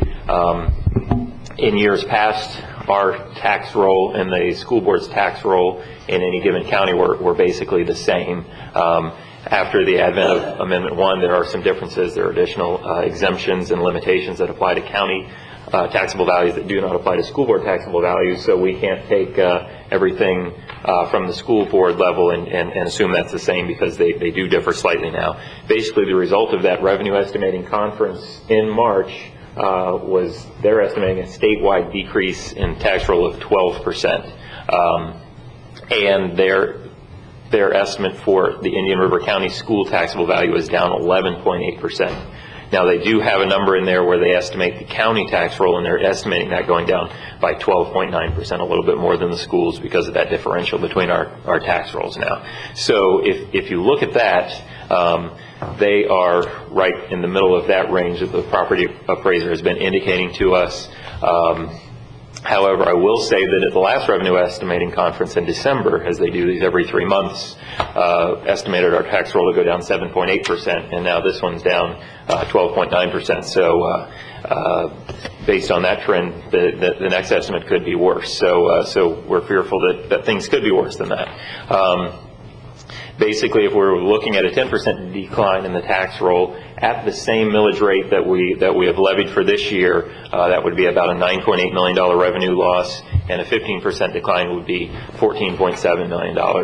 For the basis of my presentation, I'm going to assume 15% decline in tax roll, because that's our best guess right now. I will talk about some numbers of what happens if it's a 10% decline and what happens if it's a 20% decline. Those are kind of the best case and worst case scenarios right now. There are other things that impact the taxing fund budgets in addition to property taxes. We have sales taxes, state revenue sharing, building permit revenue, recreation user fees, things like that, interest earnings. So a 10% decrease or a 15% decrease in the tax roll doesn't mean a 15% decrease in a fund necessarily. The impact is slightly different, and that's part of the analysis we went through. We estimated our revenues that we're expecting for next year, and looked at what we would have to cut from our existing budget to make the numbers and achieve that decrease based on the decrease in the tax roll and decrease in the other taxes. So going through it, our half-cent sales tax number is down 10.2% from last year, and that was down 13.5% from the year before.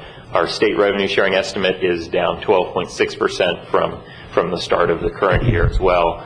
Interest earnings are down significantly as the interest rates have dropped. We invest typically in treasury bills and federal agencies, and in this current financial markets, there's been a flight to quality, so the yields on those have gone down, so they don't pay very much. So our interest earnings are down across the board.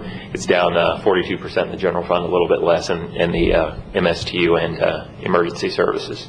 Our permitting revenues in MSTU fund are down 34%. Gas taxes are down slightly. That impacts the transportation fund, where we fund our road and bridge department that maintains the right-of-ways and the drainage in our public works departments and traffic engineering sections. One piece of positive is our ALS charges are actually up slightly for the year by about 2.7%. That's what we're estimating for next year. Those have held up fairly strong. We budgeted those pretty conservatively this year, fearing that as people lose insurance, those people obviously don't stop going to the hospital, but we stopped getting reimbursement from the insurance companies. We thought those would decline. They have held up reasonably well this year, so that's one strong point of revenue in our taxing funds. This is just an update on our unemployment rates, which shows graphically from January to December throughout the year. Obviously, the season is our low point in unemployment typically. But if you look at this year, 2009, we are. This is no news to anybody. Significantly worse than we were last year or any previous years. Back in 2006, we were at 3.6% unemployment for February. Now we're at 11.5, which actually exceeds the height of our unemployment rate for last summer, which was the highest that had been in years. So as we go, this is just an indicator of the county's economy overall, and it impacts our revenues and obviously impacts all of our taxpayers as well. Here's basically the chart that shows what happens with a given tax roll reduction. If you look at that subtotal line, that's the place to focus on. And a 15% tax roll reduction between the general fund, MSTU fund, and the emergency services district, that would be a $13.5 million loss. On the 20% side, it's $18.1 million, and it's a little over $9 million at a 10% reduction. We have a total down below that includes the land acquisition bonds, but we really have to levy whatever we need to service those bonds into the future. So we don't really look at that as part of the revenue losses. We would have to adjust the millage rates to deal with any shortfalls there. I want to take a closer look at the general fund. As I mentioned, we've got those other things going on, the other revenues, other things impacting those funds. And this is the 15% tax roll decline scenario. That's a loss of a little over $8 million for the general fund. Half-cent sales tax is a drop of about $300,000. State revenue sharing is going down $143,000. Interest earnings $350,000. And all the other revenues together are declining a little over $800,000. Our reserve for contingencies to replenish those is about $250,000. The transfer to the transportation fund, the general fund and the MSTU provide transfers to our transportation fund, which supports our road and bridge department. It itself does not levy taxes. However, we look at it as a taxing fund because it derives 3/4 of its revenues from transfers from the general fund and the MSTU. And what we did in this scenario is we estimated what would happen if we cut back 10% across the board in the transportation fund, and that's actually decreases the transfer out from the general fund by a little over $100,000, helping out with the cut that would be needed. And then we have other miscellaneous items for about $300,000. So the total shortfall is $10.1 million. The total budget of the general fund is roughly $82 million. So in order to get $10 million cut, we would have to cut 12.3% from our expenditures from the current year. So basically, long story short, 15% decline in the tax roll means a 12.3% reduction in expenses in total resources that we have. Going on, doing the same thing for the MSTU fund. That 15% tax roll decline is about $1.7 million. The other revenue declines $400,000 and half-cent sales tax a little under $200,000 and state revenue sharing. All the other items added up together, it's a little over $2.5 million shortfall. And the MSTU fund, that same 15% tax roll reduction results in an 8.7% reduction that we need to make in the MSTU fund itself. Now, that's less than the general fund. The reason for that is the MSTU fund is less dependent upon property taxes than the general fund is. The MSTU fund has franchise fees and a larger portion of half-cent sales tax and state revenue sharing relative to the amount of property taxes being brought in. So that decline in the tax roll is softened by some of those other revenue sources, which are also going down, but to a lesser degree. Doing the same thing for the Emergency Services District. This is the district that includes everything but Indian River Shores and provides fire service, fire rescue, and advanced life support functions to those residents. A 15% decline there is about $3.8 million. As I mentioned earlier on, our ALS charges are actually increasing, so I'm showing that as a negative here as something contributing to the cut. So it's actually a help of $75,000. Some of the other items, a couple $100,000 altogether. So the total cut there is $4.1 million. So you'll see there that same 15% tax roll decline in the Emergency Services District is actually a 14.4% cut is required to meet that at the same millage rates without having to increase millage rates. So you can see there that, as I mentioned, the MSTU is less dependent on property taxes. The Emergency Services District is actually the most dependent of the three taxing funds on property taxes. So that's why their cut is the largest with the same tax roll decrease. So just wanted to basically go over the total. If you add those all up, general fund, MSTU, transportation fund, and emergency services district, our total cut at the 15% scenario is $18.4 million, or 11.8% as the average across the board cut for all of our taxing funds. So that's a very large shortfall that we are looking at. Is going to be a very difficult thing to achieve. I also did the same thing for the 10% decline. If we're fortunate and the tax roll is down 10% rather than the 15%, it's a little over $14 million, or about 8.9% average across all funds. 20% being the worst case scenario is over $22 million. Don't want to spend too much time on that one. So this chart just basically summarizes those by fund, and if you just want you to focus in on that 15% because that's what we're looking at as our best guess of where we are today. 10 million general fund, 2.5 million MSTU, 1.6 million in transportation, and a little over 4 million in emergency services for $18 million. And this just shows those cut percentages again to kind of reiterate what we have to do with that 15% decline. In the general fund is 12.3%, MSTU is 8.7%, transportation we assumed a 10% there in this scenario, and 14.4% in emergency services. I want to focus in on the general fund. Pay special attention to that because it is the largest fund. It is the most difficult to balance every year, and it has a lot of different agencies and different mouths to feed from that same fund, and the board has a smaller level of control of that fund than it does on any of the other funds. As we typically mention, the constitutional officers represent 62% of this budget, state agencies another 3%, and the nonprofits a couple percent more. Our BCC departments are 22% of that, and then our reserves and transfers to other funds is about 11%. So wanted to take a look at what does this 12.3% mean across the board if you look at everybody. So that's what this table does. Out of our $82 million, you can see in this left column, starts out with the constitutional officers. They are $50 million. BCC departments are $18 million. Reserves and state agencies are $2.4 million.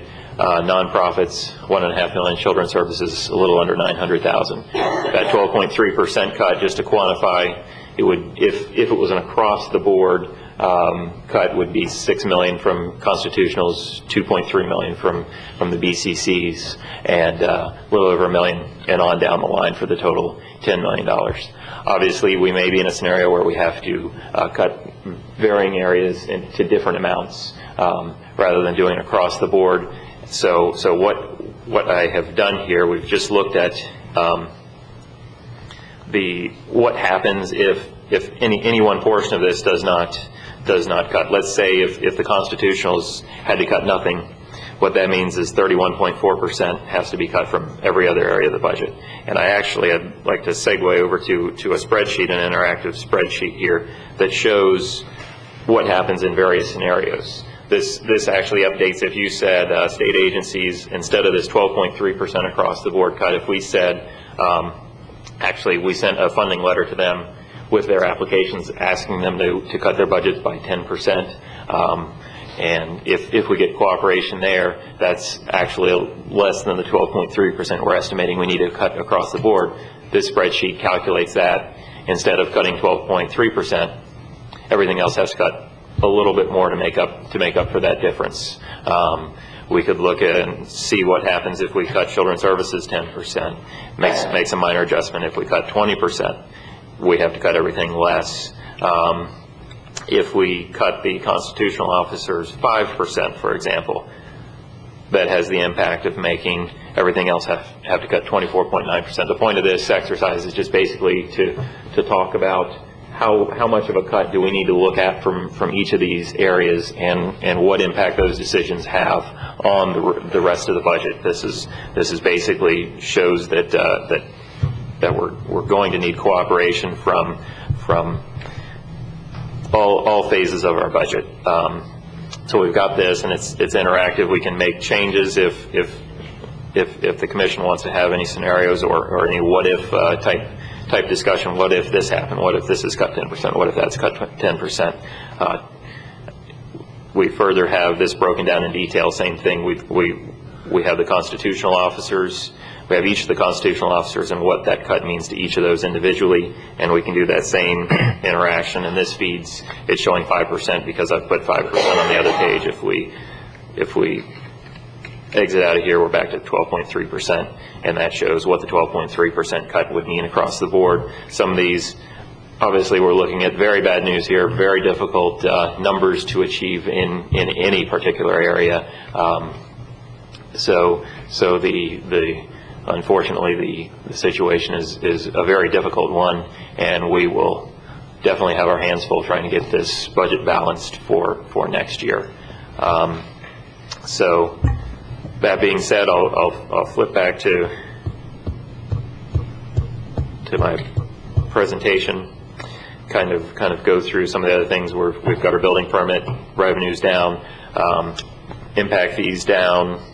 Ad valorem collections are slightly behind last year. Was a little more concerned about this a couple months ago, as we were running 3.5% behind last year on our ad valorem taxes. That has kind of caught up. I think a lot of people weren't taking the early discount for cash flow purposes. We're paying later once the taxes were due. My concern was how many people would be able to make that bill as the March 31st deadline came through, and it looks like we're holding up pretty well there so far.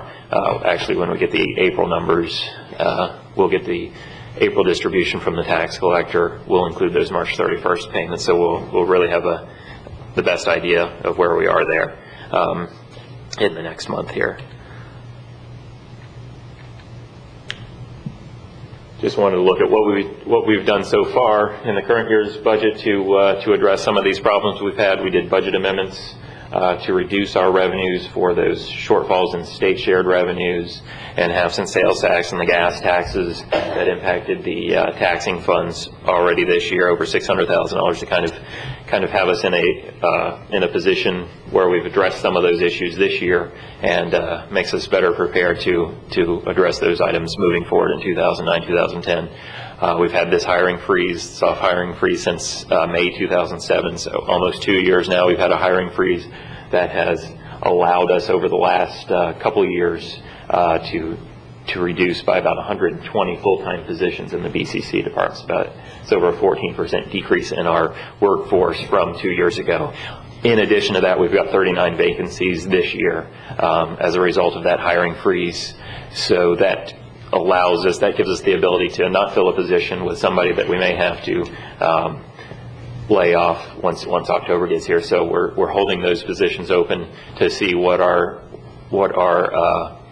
scenario is for next year, and which of those positions can be eliminated without having to resort, to any more layoffs than necessary. It also helps with our cash flow as a lot of our revenues are running a little behind this year. As I mentioned to you before, we've also done a freeze in transfers from fuel accounts. One of the positive items this year is that the gas prices have gone down. When we were putting the budget together last year, in May, June, July timeframe, gas was $3.50, $3.60 a gallon, heading up to $3.80 and pushing $4. So we budgeted roughly about $4 a gallon. And as we sit here, gas is inching back up a little bit, but it's a little over $2 a gallon. We look to be saving some money this year, which has helped our cash flow, and hopefully if fuel prices continue to behave, and looks like they'll behave for next year, we can realize some savings in next year's budget from that. We're also looking at mid-year, some minor mid-year reorganizations, and taking a look at what we need to do and priorities for next year. We've got a couple of those challenging items moving forward. We have the Brackett Library, which construction is basically almost complete on that, and they're installing furniture and fixtures and equipment in that right now. That's scheduled to open in October. Staff is working on a plan to basically operate that library without adding staff, basically at a similar cost to this year. The concern is, will that be enough? Will we be able to make that work in the budget? As you've seen before, we need to be making cuts everywhere. Jason, I think they also need to know that's the library that we're in joint partnership with Indian River State College, and I don't think the public knows that, so that should be noted. That's a joint library. Right, and as a result of that, the college is contributing some operating funds to pay the electric bills and some of the operating costs of that library. So the one thing working in our favor is that would be less expensive to operate than if it was a freestanding county library only without that joint venture. So that joint venture with the college has been helpful in those operating costs moving forward. The economy, how much worse does it get? Is a concern that we're worried about right now, and increased need for services. A lot of times when the economy's down, we're having to make cutbacks, but unfortunately the demand for services isn't dropping off in a lot of places. It's actually increasing. Some of those items, Medicaid, more people become Medicaid eligible. Our libraries have seen large increases in usage. A lot of people are using those as their employment search center. They're using the internet service to do their job searches, or just as a place of free entertainment to go, rather than somewhere that would cost money to entertain the family. Law enforcement, obviously that's a well-known item that a lot of times your public safety and your crime can increase as the economy decreases and people get more desperate, and you have more people out of work, leads to more crime frequently. ALS services, they don't decline. People don't stop getting sick because the economy goes down. Nonprofits, same thing as in the Medicaid category. They're having donations drop off and more need for services. What are some things we're looking at? That hiring freeze that I mentioned before, 39 vacant positions. If all of those were unfilled, that's a savings of about $2.1 million countywide. We have looked at a scenario, a possible scenario for employee furloughs. If we utilize furloughs in most of our positions, this scenario we looked at is about $1.5 million in savings. That would be one furlough day a month, 12 days a year. That's about a 4.6% decrease in salaries for the position it applies to. Now, some positions it doesn't. It's not feasible. For example, fire rescue. If you've got a station, you've got to have it staffed. You can't force somebody to be off, because you'd have to backfill their position with time and a half. So we haven't included those. Some areas like our water plants that have to be staffed, lifeguards, things like that. So they've been taken out. That's $1.5 million countywide. The impact on taxing funds is a little under $1 million, $970,000 of that. Also, we need to get the union's approval if we do furloughs, so that's not a given. Right. Yeah, this is just a scenario we're looking at. Yes, as Joe mentions, that would have to receive the concurrence of our bargaining units. Property insurance, we did bid those out this year, and it did provide a savings to us of a little under $900,000. That is spread across all county funds, and the impact on the taxing funds is $370,000. The health insurance plan changes that were discussed last month would provide a savings of about $400,000 countywide. If we were to implement something like an employee health clinic, as we've been investigating, we think that could provide an additional savings, about $700,000 possibly. Our fuel price decrease, as I mentioned, we're at $4 a gallon in the current budget. Even if prices go up, as we've been hearing they're supposed to do for the summer, if we could assume a $3 a gallon cost for next year, that would save us about $600,000. We're looking at contingency reductions and basically some other things that we can do with our reserves and our contingencies to kind of soften the blow of that $18 million cut. We've got many other things going on. For example, the FPL energy savings cost. Those improvements should be completed by the beginning of next year, and they have certified and are contractually obligated to guarantee about an $85,000 to $90,000 a year savings in energy prices. So we feel confident in budgeting that for the result is if they don't achieve that, they have to pay that in accordance with their contract. So there are some things working in our favor and some things that we've been working on to get there, to get to that cut that we need. But obviously $18 million is a very, very large bite that we have to take, and we'll need to look at service levels that we're providing. What are services that are a need, and what are service levels that are a want, and are we going to need to make adjustments in the services that we're providing? So basically, at this point, I'd like to wrap up and turn it over to the board for any comments or questions that you may have. My only comment is the spreadsheets you did, I think you'd be commended for, especially the interactive spreadsheets. I think at this time it's very useful information and very good for not only the commissioners but all the constitutional officers to be able to have that and use that at this time. So thank you very much for that. Thank you. Commissioner, will that be posted on the website or made accessible? We could post it on the website. We could distribute it. It might be best to distribute it directly to who we're looking at. Maybe we send it out to the constitutional officers, the state agencies, and the nonprofits that we fund, and really get it targeted at who we need to see it and who it's going to impact. Well, I'd like to see it go to the commission too. Oh yes, definitely. We'll as well as the media as well. I'd like to see them get it right from the get-go. Right. As well. Except that's with the exception of the interactive portion. Commissioners, one of the reasons we're doing this today is that we're kind of at a crossroad. We've got budget packets going out, and I think that we'd like some direction from the board. I think that I'm not as optimistic as some. I think there could be a 20% tax roll decrease. I think that staff would like, and we need your direction to send out letters. We've got to fund the constitutionals. We've got to fund nonprofits and child care services. My suggestion would be that we ask everybody for a 12.3% reduction and across the board and see what we can do, because we're in that environment. And it's up to the board. I know that, the child care services are going to be asking me, what's our target number when we do the packet reviews. So I'd like to be able to give them a number that the board's comfortable with, but I think that we're just in an unfortunate economic challenges where we're going to have to request. We're no different than anyone else in this nation.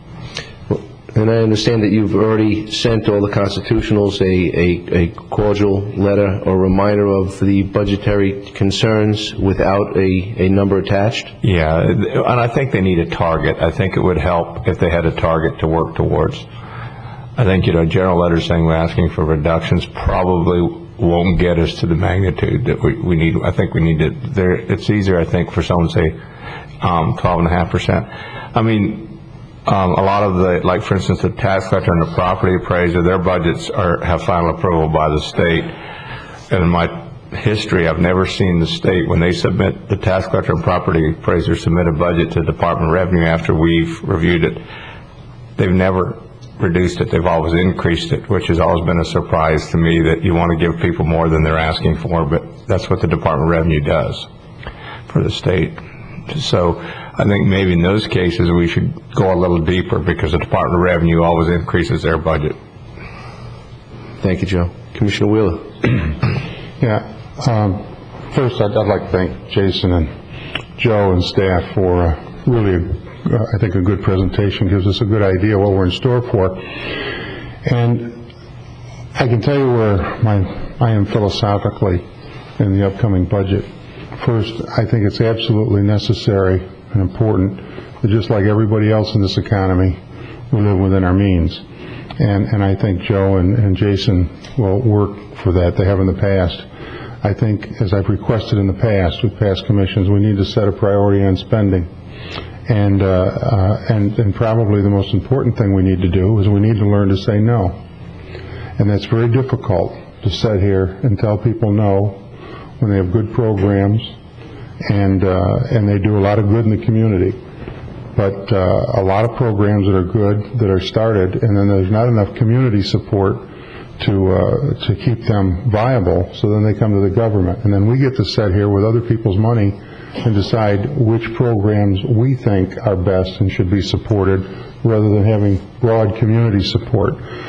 And I can tell you from my position, and I think we need to be careful of cuts specifically, because when we go into a bad recession or depression, wherever this may lead, other things are going to change where government services are going to be necessary. And those government services, I believe, are what government was set up for to begin with. And that's law enforcement, medical services, and roads, bridges, and transportation. Those are the basics.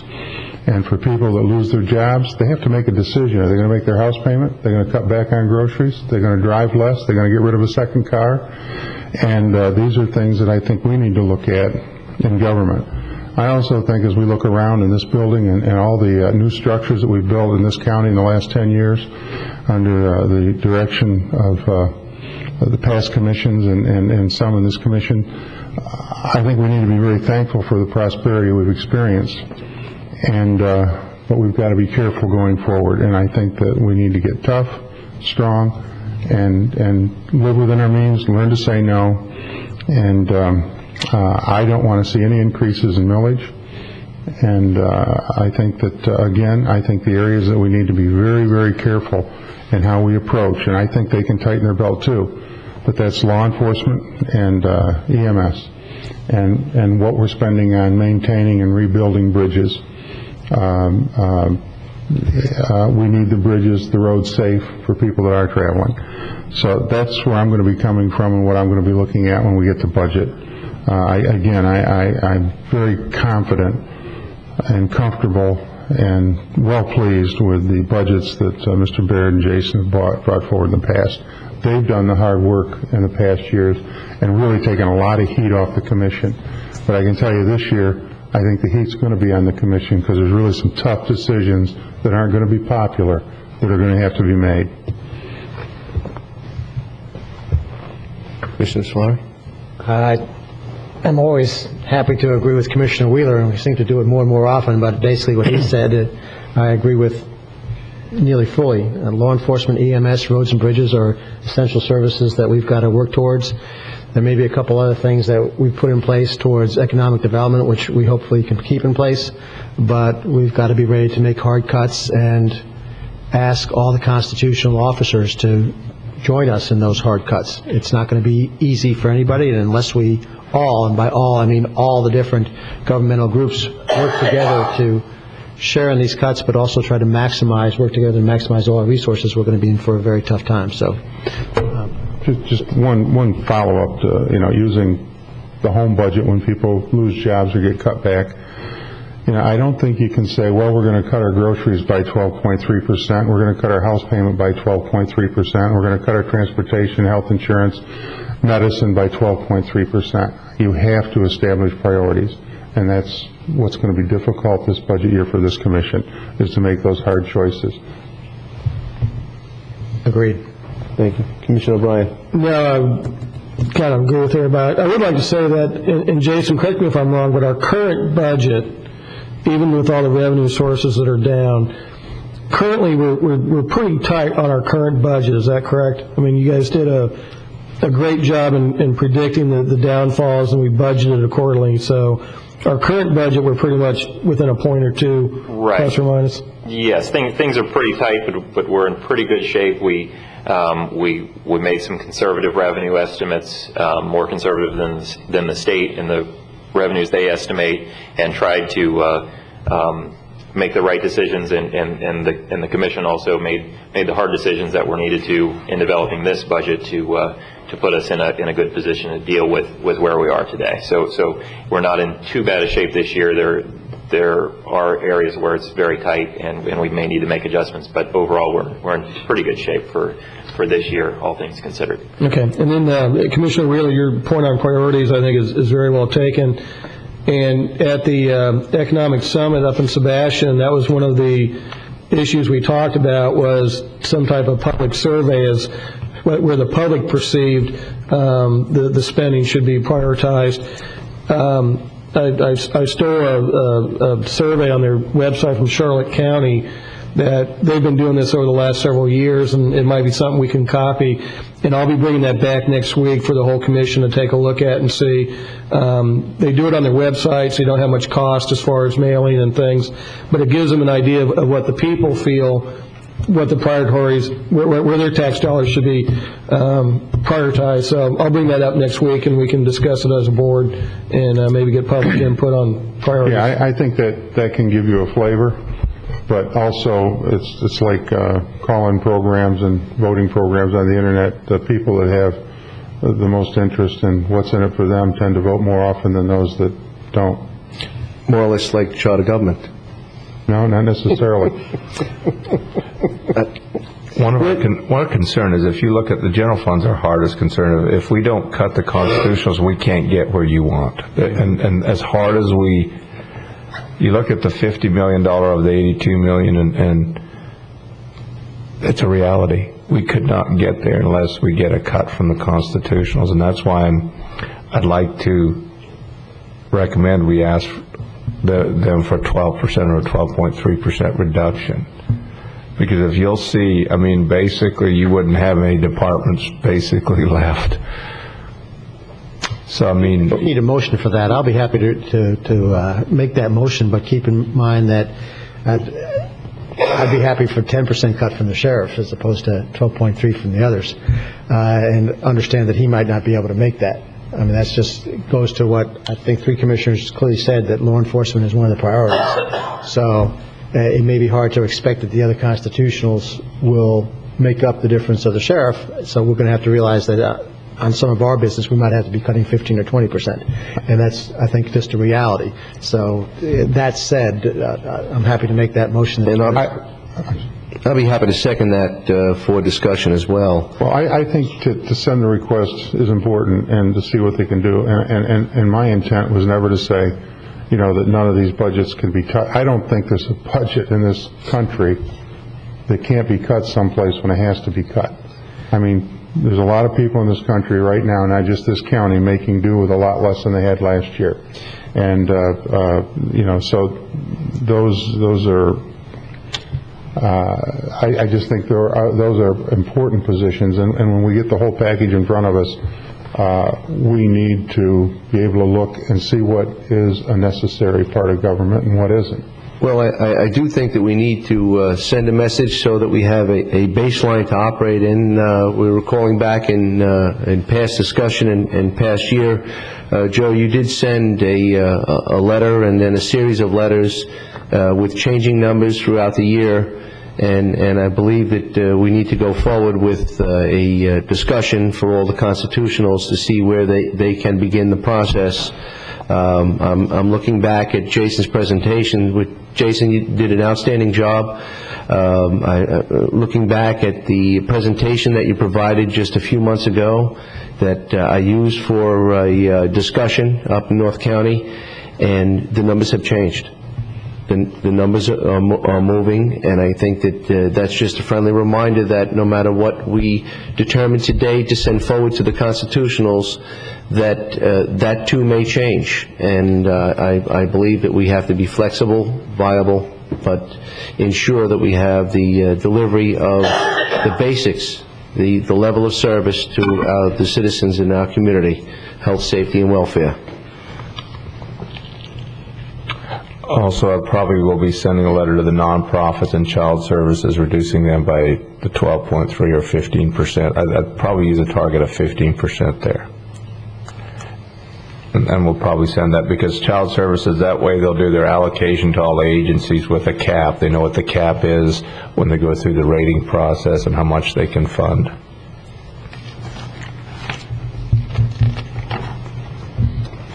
Nope. We have a motion on the floor. Motion's made and amended to reflect the 15% for this child and nonprofits as mentioned by the county administrator. And a second by myself. All in favor? Aye. Aye. Opposed? Motion carries 4-0. Thank you. Thank you very much, Commissioners. Next item on the agenda is item J, utility services, consulting services, work order number... Mr. Vice Chair, you have a comment from the public? No, it was not a hard number for the sheriff. That was straight line. It was more an understanding that... Benchmark. benchmark. Realistically, I think 3 commissioners clearly said that law enforcement, EMS, and roads and bridges are a priority, so at the end of the day, realistically, we'd be expecting less in the way of cuts from those areas unless we were surprised. But those are, I think, this board is clear that those are priorities. And unfortunately, because you can only have a limited number of priorities, there'll be less for other areas. I'd like to send just a point of clarification. We'd probably be sending a letter to the constitutionals with a specific percentage. It's the 12.3, as I understand it. Okay, thank you. Thank you for the clarification. Next on the agenda is the utility services, letter J. The consulting services, work order number 2, utility with Carter Associates for survey services for the biosolids handling facility, UCP 2697. Approval. Second. Motion by Commissioner Solari, seconded by Commissioner O'Brien. All in favor? Aye. Aye. Opposed? Motion carries 4-0. Utility services, item J2, approval of additional materials, amendment number 1 to work authorization directive number 2007-006 for additional labor and approval for final pay for Dorico Construction Corporation for utility conflict resolutions on US 1 at Oslo Road, memorandum dated March 30th, 2009. Move approval. Second. I do have a question on this, Mr. Vice Chair. Motion made by Commissioner Wheeler, seconded by Commissioner Solari for discussion. Yeah, Eric, under the backup here, we're adding another $40,000 to this work order, and it says, in comparing the construction plans with actual field conditions, there are a number of conflicts that were not originally identified. I'm assuming we did do an initial field inspection, and this is after we did some digging and found other conditions? For the record, Eric Olson, Director of Utilities, you are correct. The problem we run in with US 1 has been that it's some of the areas are 40 to 50 years old. Some of them date back to the general development areas that we have very little records on whatsoever, so it's been sort of a process of discovery. Unlike what we've been seeing on State Road 60, on the other hand, we've had very little change on State Road 60. The problem is that US 1 has just been very little records that, over the decades in the past. That it's just been discovery as we move along. Okay, good. That's all I had, Mr. Vice Chair. Thank you. Motion on the floor and seconded. All in favor? Aye. Opposed? Motion carries 4-0. Next item on the agenda, item number 15, special districts and boards, the Solid Waste Disposal District. Item number 1, approval of easement of the City of Fellsmere for the Fellsmere Customer Convenience Center. Memorandum dated March 31st, 2009. I move approval. Second. Motion made by Commissioner Wheeler, seconded by Commissioner Solari. Any discussion? All in favor? Aye. Opposed? Motion carries 4-0. Gentlemen, seeing no further, happy Easter, enjoy the spring break, and spend time with those students that are out of school. Thank you. Meeting adjourned.